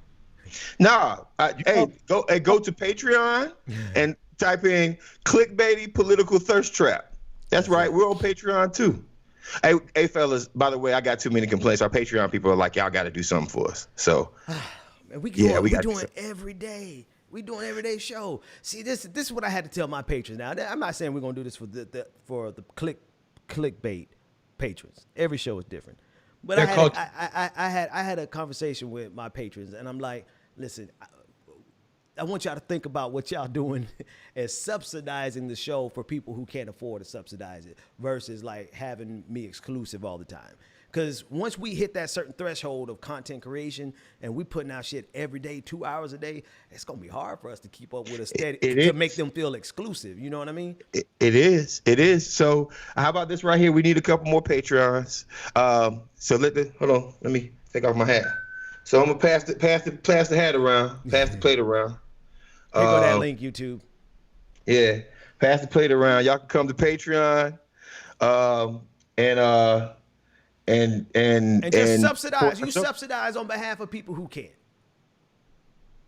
That's it. That's all. You know. Do we have some more news? I know we got some more news. Absolutely, boy. COVID is fucking on a rampage all over this world, especially in the Midwest. Yeah. I said all over this world, but especially in the Midwest and the western part of this country. People are about keep going to those Donald Trump rallies.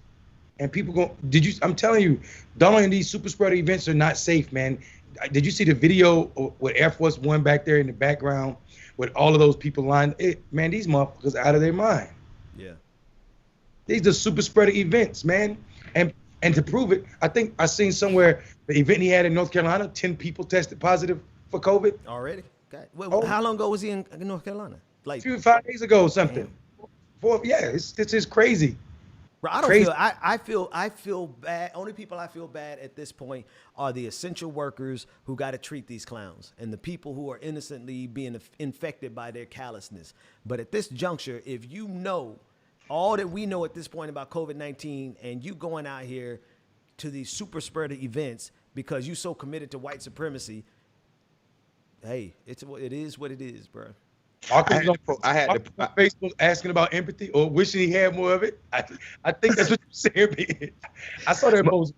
Yeah, listen, I posted this on Facebook, and I talked about it a little bit yesterday, but I have to go back to my lessons at Bethel AME because I really do feel like I've lost all of my empathy, and I really do.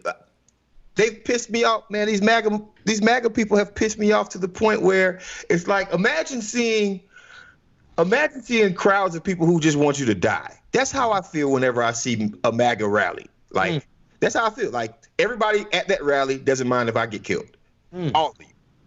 So, when y'all go to a MAGA rally and Trump hops in the helicopter and takes off and leave y'all out there like $2. When he does that, bro, I had to laugh because you guys supporting him is basically laughing in the face of everybody who has died from COVID. Supporting Donald Trump is supporting COVID at this point. That's some real shit. Yeah, right. So and supporting Donald Trump is supporting Blue Lives Matter, which supports killing me. Yeah. Like, so My empathy is gone. That shit is funny to me. Fuck it, I'll say it is funny. I want Motherfuckers. Y'all dumbasses went out here to see this dude, to expose your racism, to expose your fucking anti-science, to expose your anti-climate shit. Y'all motherfuckers went out there to just push that bullshit, and you ended up getting affected by it. And some of y'all motherfuckers caught COVID. I hope I don't get affected. I hope y'all don't die. But that shit is funny. Bruh, Fuck y'all. I'm still a little disappointed in the universe with Donald Trump still out here walking around as a 75-year-old man, morbidly obese, and he ain't taking the universe has a role for Trump. Okay. Trump will be the first crucified white supremacist in American history, and I mean crucified in a different way. So it ain't just this like white. Donald Trump has to be alive for November the 3rd to happen, so white supremacy can take this ass whooping. Let me give 3 definitions for one word. Okay. Resistant to a particular infection or toxin. That's one. Protected or exempt, especially from an obligation of the effects of something. Not afflicted or influenced by something. Donald Trump is not fucking immune to COVID. He had it. Can y'all stop saying that stupid shit? Please. He's not immune. That is dumb. Especially because the scientists are saying that the antibodies drop rapidly. Yeah. So you can get infected again very soon. Reinfected. So y'all out here following this white man right to the slaughter, man. Right to the slaughter. Anyway, What you got? You were about to go. No, I was gonna say somebody actually, okay, since you brought it up, I'll do it. Somebody in the chat room tried to call y'all out. On YouTube. I wanna get it. They said, love y'all, love you fellas, but weren't y'all in the club just the other day? Just 2 days ago? There it is. Yeah, but we were surrounded by folk who are screened and also work for us. So these people are protected. We ain't in your club. We ain't around you. You can't come to our space. We 6, 7 feet, 10 feet, 12 feet away from everybody. I was just about to say, like, I don't do a club. You can't be like, even if I go out somewhere, you're not within 6 feet of distance of me, and yeah, you know what I mean. You can't be around me. They can't be around me, man. Get the fuck away from me. And also, it's not a Trump rally. Right. To equate social distancing going out at a restaurant to a Trump rally, get the fuck out of here. Next. Jeffrey Duke said Marcus is a whole ass mood. All right. Damn. Thank you. That's no relation to David Duke. But go ahead. God. Damn, Mondale. Teresa Russell said. No, wait a minute. No, I want to apologize to him. That Duke brother? Listen, brother Duke. Mondale doesn't care about you, but I do. So I'm apologizing on behalf of Clickbaity Political Thirst Trap because your last name does not equate you to a white supremacist. I'm joking. Mine does. All of ours does. Yeah, well, actually, you're right. Goddamn right. Anyway, that's a whole nother story. I guess you're right. Shit. I was gonna try to find a way out of that, but nah, ain't no out of that. Not if you were descendant of slaves. Unless you put an X behind your name. Ben X. Call out. Teresa Russell said, "Call out those of us that are relatively new to this political space. Just give us a chance to make amends and learn the truths. That is why I love the show. Keep teaching and preaching. You make me better." Yeah, I love it. I appreciate that. So also, it's the brother Noah Berman said that his niece had COVID twice already. Damn. Hey, sorry to hear that, brother. Damn. Sorry to hear that. Super sorry to hear that. I hope they're fine. I hope she's fine. And he also said it's an honor to be called out by Mondale. That's the type of white allies we need in the world. Those that can get their ass spanked and get right back in the fight. I appreciate you. A Rollis. White ass back to the show. We need more people like you. Errolus on YouTube said, "I will laugh at your face. I will take that shot in Florida, but I will also be right next to you, helping your butt recover." Sound like you might be an essential worker. So shout out to you for.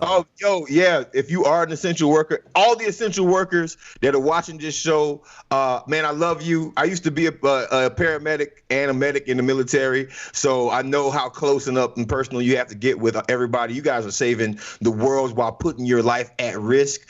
It's no joke. I salute you guys the same way that I salute veterans. Wow. Cam said, "Please keep telling people they are not immune. Many cases of reinfection antibodies dissipate 25% in 1 month. That's got some long-term implications, bro. We're gonna have it ain't gonna be one vaccine. It's gonna be like a regular quarterly shot that we're gonna have to get from this shit. We are never, ever getting away from masks. We're like America. Understand something. Dating is differently now. You know, he could have cute eyes, but that grill, you never see. You can't just walk up to people on the street anymore. Like, that's over with. Our America has officially changed. Your grandkids will never see people's faces again unless this online. I'm telling you, we living in Demolition Man world. You remember? Y'all remember Demolition Man? Yeah, I remember that. Yeah. You couldn't kiss. It was against the law. It was illegal to kiss and all that shit. It's like after HIV, there was so much more. And something came along, and you can't eat beef. You can't. This is where we are right now. We're in Demolition Man world. Marcus, I think Ben missed what you were saying, and that's because he's been, social distancing. He ain't really been interacting with people. I know exactly what you were saying. Motherfucker got nice eyes. They pull that mask down. You're like. We call that the mask. That's the mask over. That's what we call that. That's it. Is that mask fishing? Like, dudes who they got the George Jefferson, like they don't shave it all off. They wear them caps. Is that the same thing? Yeah, it is. But basically, hey, would you just do me a favor, baby? Would you put your mask back on? It's the brown paper bag special. Wait, allow my imagination to run free. Somebody said we're still in the first wave. Don't forget that. People need to know that. It was called wild, bro. We're not even out of the first wave. Yeah, it was the flu of 1918 and 1919. Right. So 3 phases. Yeah. 600,000 people. And what's wild, bro, we in year 1 of this, and we about to come up at we are on par to be at the same death level as the Spanish flu or the 1918 flu. Which is why Donald Trump is the worst president in America. Ben said that, and I agree after 37 minute and 12 second argument. Donald Trump, you got a video clip of Donald Trump is worse than Ronald Reagan. Yeah. I said. And Ronald Reagan need to be sitting roasting in hell right now. Aerolis said on YouTube with a super chat, Tinder dating in 2021 is going to be rough. You got cute eyes, but your breasts smell like gingivitis, and I ain't taking any chances.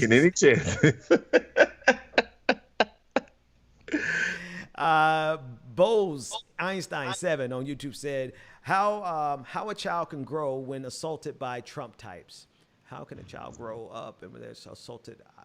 I mean, like, what was it? If we're talking about literally, I hope everybody going to reciprocate, beat somebody's ass if they really being assaulted, like, straight out. But I'm trying to piece it. I think there's a word missing in there, but they said how a child can grow when assaulted by Trump types. Mm. Yeah, I mean, if you're talking about literally assaulted, I'm hoping y'all getting some get back, to be honest with you. Hey, real quick, I want to address the Trap Squad real quick. Hey, Trap Squad, we need our own emojis. I want y'all to go ahead and just figure out what y'all emoji needs to be. Oh, by the way, Trap Squad, thank you guys for coming back and showing up every day. I want to give a shout out to my favorite, to my auntie who's watching this show, who is a Trap Squad member. Hey, auntie, Barbara, I love you. But no, real, we need some emojis, and we appreciate y'all coming back, man. Like, every time the show comes on, more and more people are watching. Is that a fact, Ben? We got 712 people right now. Hold on. Yeah, that's kind of part of the story, Marcus. Say again? That's part of the story. As of yesterday, we had 65,000 people interacting with our video for this week. That's just for this week, bro. This week. Yeah. 65,000 people. God damn, we lost everybody. We got to start over from scratch. We'll start and say goodnight. Oh, no, there they go. We got 624 people still with us. All right. We back. Tell the people what happened, Ben. Marcus and Mondale both lost their internet connections simultaneously at the exact same second. Fuck out of here. No, listen, little chipmunk Ben over there jumping around. In chipmunk state. Little chipmunk face. There you go. All right. That's what we're doing. Okay. That's what we're doing. Okay. Man, you look like a whole. Hey, he looked like he was about to eat a pellet and drink some water from a God damn. Okay. All right. Yo. We love us some Ben. Anyway, growing. Hopefully, as I said, I'm about to disconnect y'all ass for real. But nah, go ahead. See, look at this. Look at this, Patty. Go ahead. Patty. Where were we? We still got 600 people hanging around. We lost about 100 on that drop. But hopefully we look back on this and be like, okay, we were at 600, and everybody who's watching right now, please be proud of the original members of the Trap Squad. Oh hell no! We about to Dr. Claw. Dr. Claw is about to get banned. Alvin, Simon, Theodore, and Ben. Yo, hey, we can listen. If you can't dish it, if you can't take it, don't dish it, right? Everybody get a little turn on this show. I'm gonna let y'all get y'all shits and giggles right now. Go on laugh. Just know tomorrow's coming. Tomorrow is coming. That was pretty goddamn good. That was actually. That's why I put it on the screen. Damn it, that was good. Oh, don't get beside yourself with the chipmunk squirrel emoji. Y'all getting out of pocket. I would roast every single one of y'all ugly asses. Hey, shit. I got it. Mark, you ready for this? What? Y'all ready for this? Trap Squad, let me know if you agree. Our emoji should be a fucking chipmunk with a do-rag on. It's dead. Okay. Shout out to Patrice, who gets up every morning at 5 o'clock on the West Coast to watch our show. Yeah. She get up 5 o'clock every morning to watch that show. Right, bro. That's a big deal. Bro, I'm gonna come through everybody's profile picture that's putting up some goddamn squirrel. You better be a beautiful ass motherfucker, because I'm gonna roast you like them damn chestnuts. I'm gonna roast your ass. We know you squirrels like them roasted nuts. Yeah, we're going. That's why it's exactly what I said. Bro. Yo. Hey, Ben America suggests microphone and the bomb as our emojis. Microphone in a bomb. Yeah. And a bomb or in a bomb. Like, look on Facebook and look at Ben America's post. Okay. You know Ben don't care about Facebook. But these squirrels keep popping up. I love these squirrels. I love these squirrels. All right. I'm gonna get the.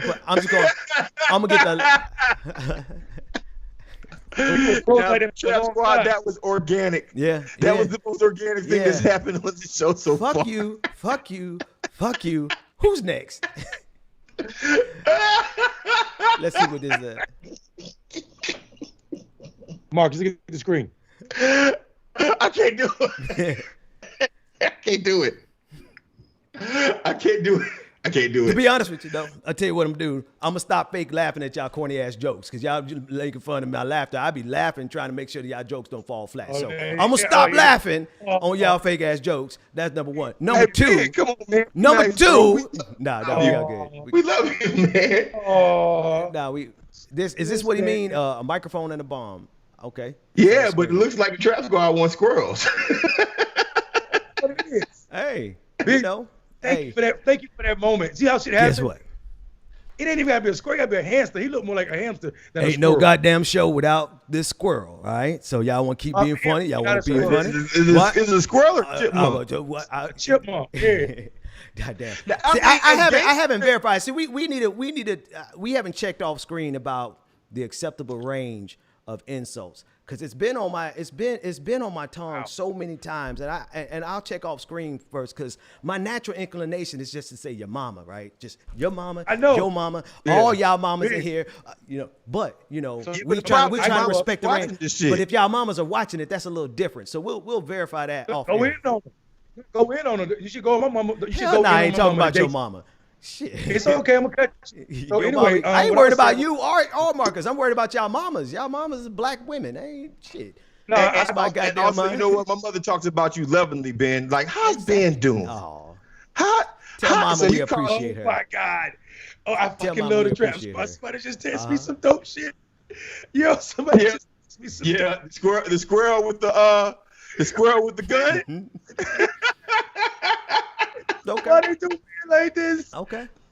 What's that? I'm not fucking Bro, with can't nobody see your blurry ass. Hey, did somebody make that shit just this quick? Wait.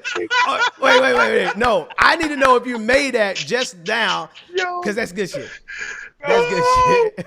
So what's amazing is, first off, I just want to point out the amount of contradictory things that this show is. Our name is Clickbaity Political Thirst Trap, yet we don't talk clickbaity type shit.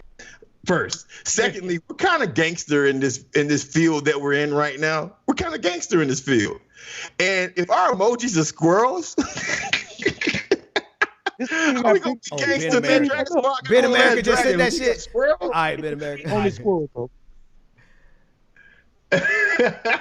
Ain't no fun when the squirrel got a gun. I hear that. Oh, that's what that is. Right. That's our emoji. Change our logo. Can we get Ben the squirrel on the goddamn logo? Oh, y'all just put them in the corner, Marcus. Yeah. So we got a microphone, we got a glass of liquor, and a squirrel. All right. This squirrel's got to be it though, man. Tony Higgins said, "Ben, people shooting these days. Watch the mama stuff." Nah, over here, Ben, you can joke as much as. Nah, back to your question. No, out of respect for y'all mamas, because ain't worried about y'all black mamas watching. I mean, we got time. They gonna pull up. Mama, that's fine. Like your mama. Pull up. Yo. I mean, you ain't gonna say that about my mama, but you can say your mama. Yeah. Well, there's acceptable parameters though. Some people you say your mom and they be like.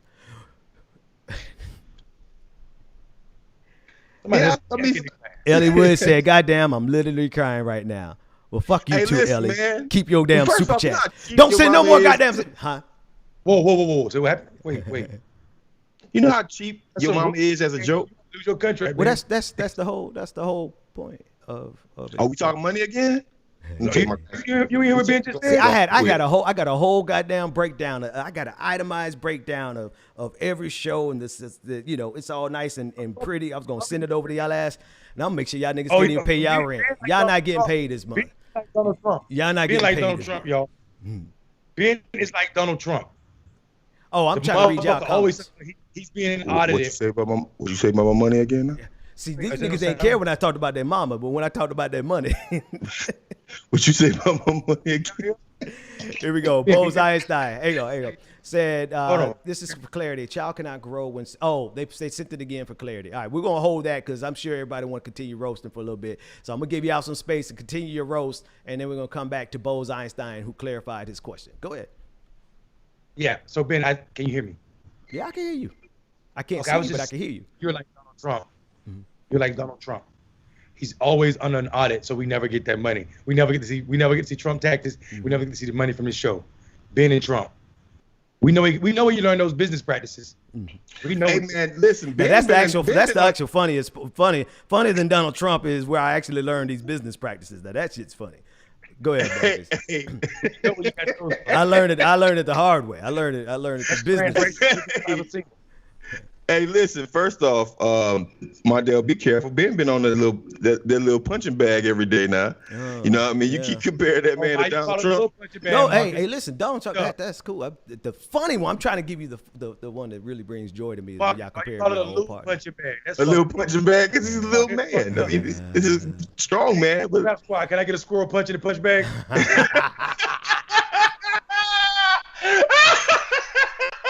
Can I get an old Rocky squirrel? Can I get a tiny kangaroo with muscles? Motherfucker. Oh Lord. That's what Ben look like. Ben look like one of those muscular kangaroos. Have you seen them up?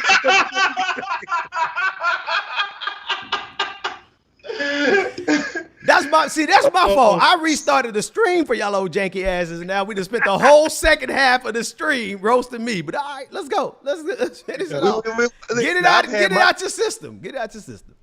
We love you, man. It's good, man. No, it's hey, listen shit. Again. Get the show, bro. Listen, can I tell you something? If you are a black man in this country and you have ever hung out with black men for more than 30 minutes, you have participated in and been the target of the dozens. So it's all day. But all y'all little motherfuckers in the chat room ain't got no melanin in your skin. Be careful with them squirrels, because you ain't earned that shit. You ain't a black man. You ain't earned it, right? Wait. Y'all can use the squirrels. No, that's like the N-word, bro. That's the N-word. You don't pass that shit. That's black man right. That's a black man right of privilege, bro. Right of passage. All right, let's get this question up for y'all. Make me disconnect this show. We ain't over be back in this motherfucker ever again. Hey, we gonna look crazy as hell. Folks gonna be in other like chat rooms and other shows posting squirrels and talk about Trap Squad. Bose Einstein 7 said on Super Chat, this is to clarify. A child cannot grow. Yeah, that it came down. A child cannot grow when sexually assaulted by Trump types and sociopaths. Midas Touch and a new ad on YouTube. I honestly, I still don't know what you're talking about. The sexual assault. We can't see that, bro. Yeah, you will. Be patient. Oh God. Asking you shall receive from the trash squad, boy. Being the boxing squirrel, my nigga. That's how I look. Thank you, Trap Squad. Somebody out there, motherfucker, is fast. Yeah, real fast. Somebody out there is fast. I ain't gonna tell being who it is, but it's Marcus' cousin. That's a hint for you. Oh yeah, that's all of our mutual friend right there. I know. Get it. Who that? Yeah, he think about it. Earlier in the show, I called him Marcus' cousin. America. Yeah. Oh, is that motherfucker? That's who doing that shit. That's just doing it. Bro, do I need to put this motherfucker's picture on the screen so I can see who I can show who trying to roast us on here? I'm sorry. Yeah, you know us, he roasted your ass. Yeah. Okay. Hang on. Let me go. Hang on. Hold on a second. Hang on a second. Mark, let me do it right now. I'm pulling this motherfucker. He roasted your ass. Yeah, he trying to bring us all together. Nigga. Nah, fuck y'all. Think about y'all. Hey, what happened to you being a talent? Hey, have you ever seen Four Brothers? Is that the Yeah, with Andre 3000 in it. Yeah, when they go on the ice to fight.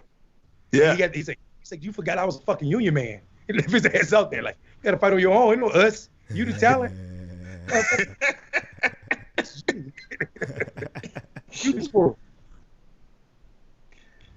Nah, I'm not gonna do that to Ben America. I ain't gonna. Somebody said put it up. I'm not gonna put that man. I ain't gonna put that man picture up, man. Nah, we gotta. Somebody might take his jokes the wrong way. So no. But Ben America be sending me funny shit all the time. Like sometimes they might send me emojis of Fred Sanford having a heart attack. Well, I like that. Well, I mean, I think we're on to something. Trap Squad, you think we're on to something? Trap Squad.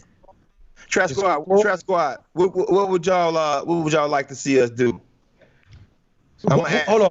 Oh, they didn't rename it Chip Squad. Hashtag Chip Squad. The Chip Squad. I love it. I fucking love it. So hey, before we get off of this, I need all of y'all that have more than one device, because you don't stop your stream. But if you have a different device, please Google the chipmunks from the Kia Soul video. Chipmunks from what?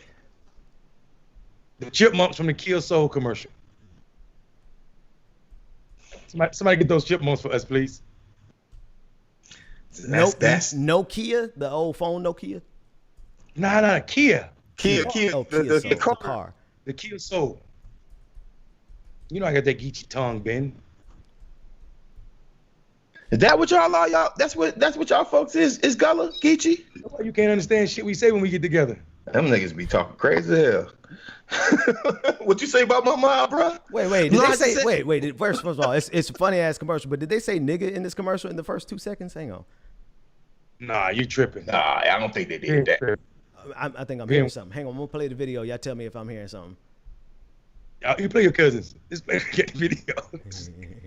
Be a cousin, hey, y'all. Mondale, you got to see me when I come. Fuck that. I live in Atlanta. I'm come see you today, dog. We come to see your ass today. I'm gonna run.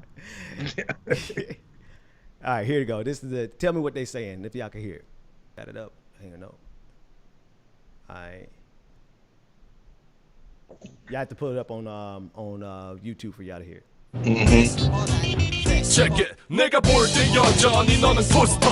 아직도 거기서 Never mind. That's a different language altogether. All right, so I'm hearing things, but it sounded like the first 2 seconds sound like they were saying nigga. I'm like, hold on, Kia, y'all got a little too. Elena said it's like they've been waiting to slow roast me, Ben. Yeah, I could tell they've been saving that up, man. Especially Mondale. Hey, Ben slick. Wait a minute, Elena. Ben is slick as hell. He'll ether your ass. And like, you know, just a little sly way and then smile on your face while you pulling out that verbal knife out of your back. So which is we again. Don't make this guy the victim. And then also, it's okay, man. It's just two black men who just who ain't got no respect for other black men, and they just trying to victimize me here this morning. And because they have suffered abuse. They have suffered abuse at the hands of white supremacy, and so this is just their way of inflicting the same pain that they have lived through. But brothers, I understand.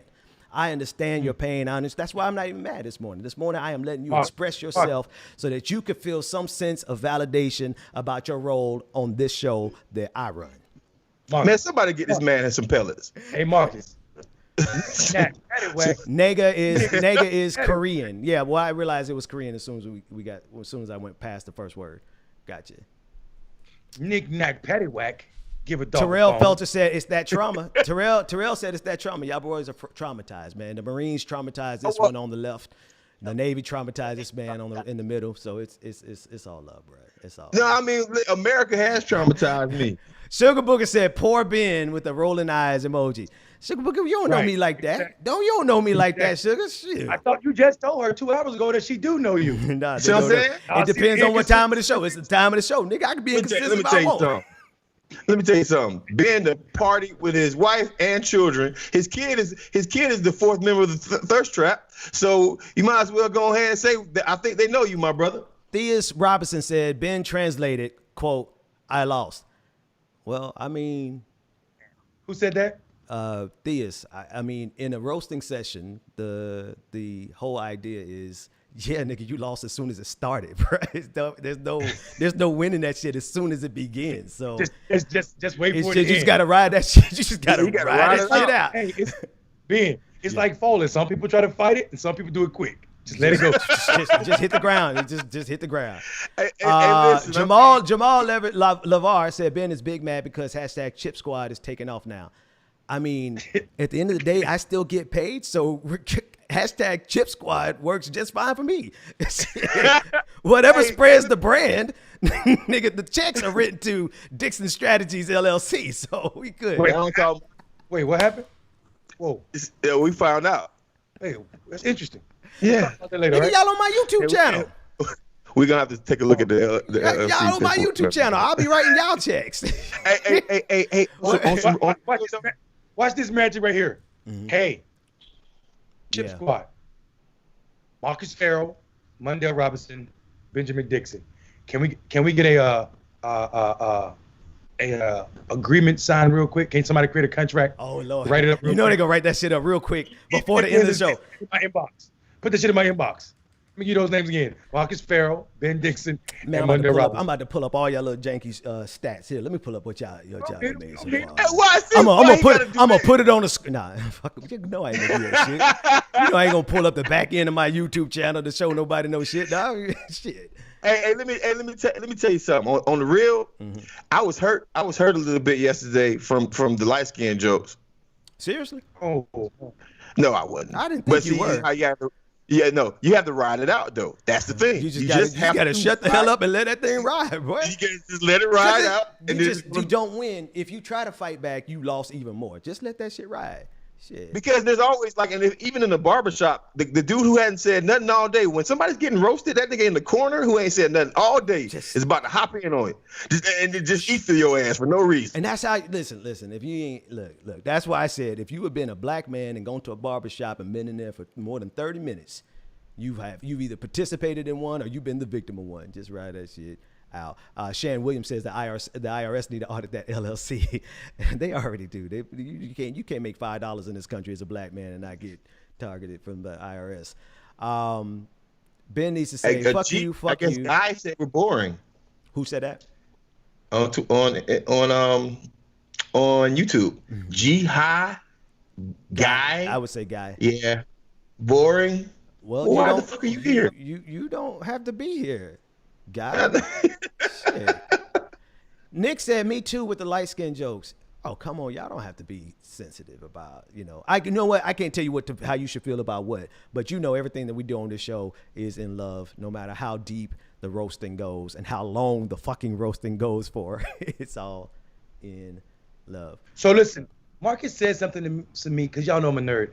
Marcus said something to me, to the show, actually, not just to me, to the show, yesterday, about ownership of sports teams. You remember you talking about that, Marcus? Yeah. But the universe, we be spot on with shit. Remember I was talking about we're going to have record level turnouts. I kept saying that this year. I said 1908 level. Then y'all see the headline yesterday? Mm-hmm. No. Yeah. Actually, you told us you were going to send it, but we never pulled it up. Oh. All right. So, but I know which one you're talking about. Yeah. So anyway, now I'm talking about Marcus talking about the ownership and what these fucking owners did to prevent black people from owning. And now it just came out who they've been donating to. And my God, I'm talking about 10-1 is the amount of money that NFL owners and owners of these sports teams donate to Republican and Republican causes in 2020. $34 million to Republicans, $10 million to Democrats. So don't think there ain't no connection between what Marcus was talking about yesterday and the amount of money they donated to these candidates. So just know that Trump is not only able to call these people who make these people super rich. Trump called the athletes' mothers bitches. Don't forget that. Trump told these black people, he said these son of bitches should be fired. That implies that these people's mothers or fathers or both are bitches. Trump said that. That.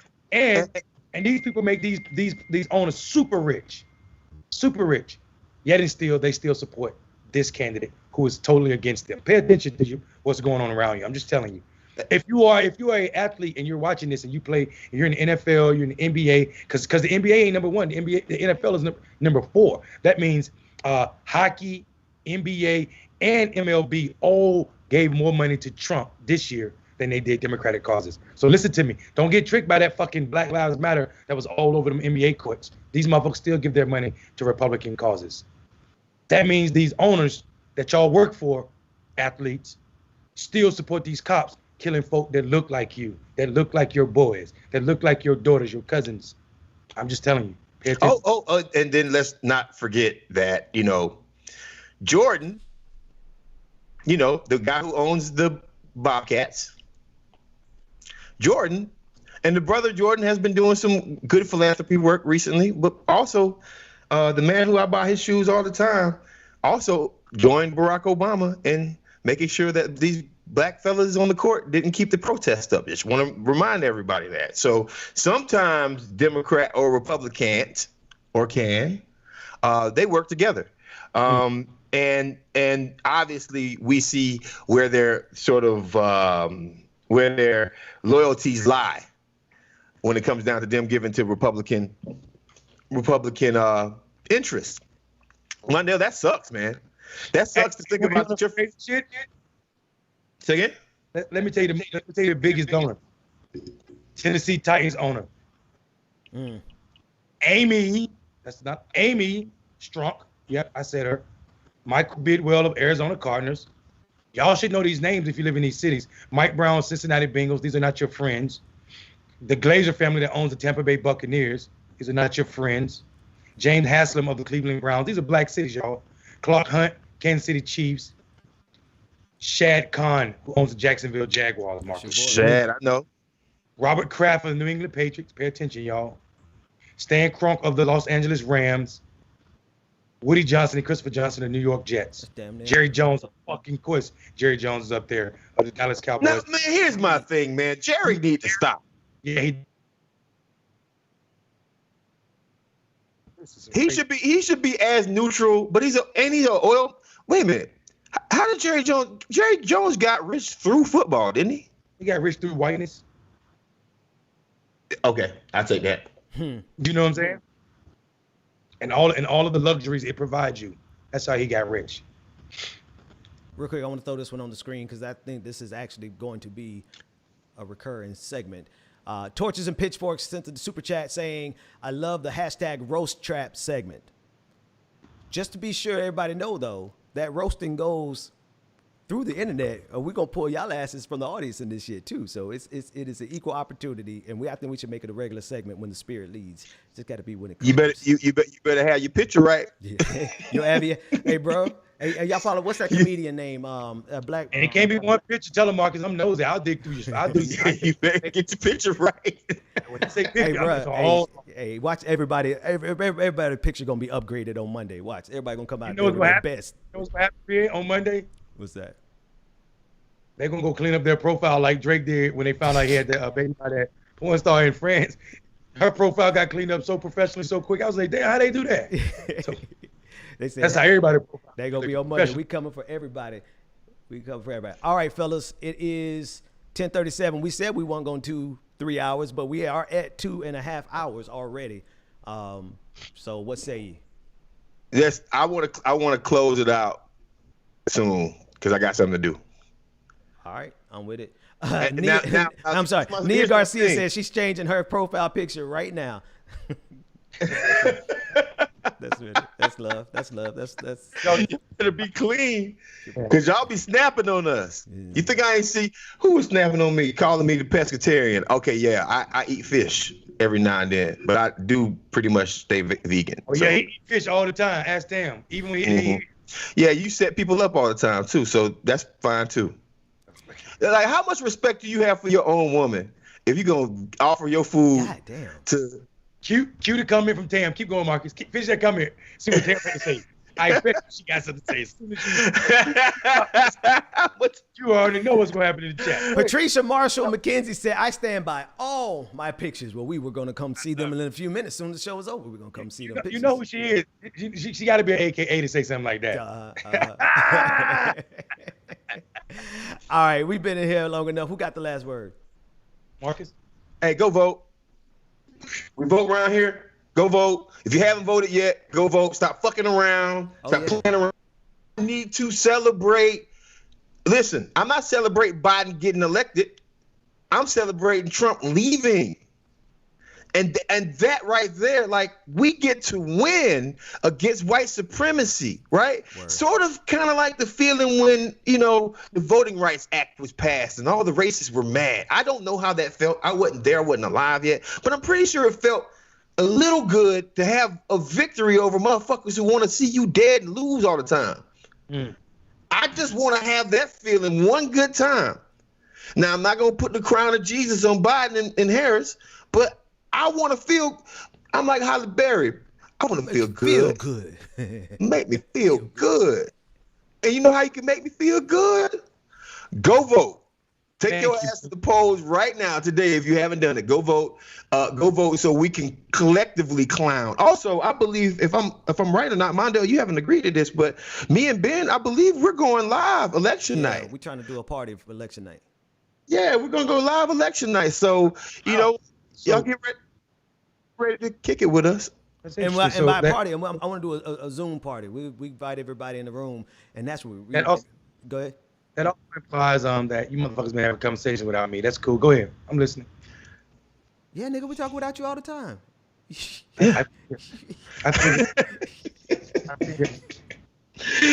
Go vote so we can actually clown the racists. I mean, that's our Nazi right now. Actually, literal Nazis are running around here. We beat them too. Yeah. We get to beat a lot of people next week. Now, don't get me wrong. They won't call the election, but we damn sure going to celebrate it and talk shit. I don't know. This turnout look like they might be able to call the fucking election. Yeah, and if we call the election, that means next Wednesday you can join Clickbaity Political Thirst Trap, I believe in the morning or whatever we decide to come back on, and we can clown and make MAGA feel bad together. So go vote. Tammy said, that's all I say. Last word, take your booty to the polls. That's yes. What's up. All right, everybody. We will see you tomorrow morning, same time, approximately the same time, same channel. Take it easy.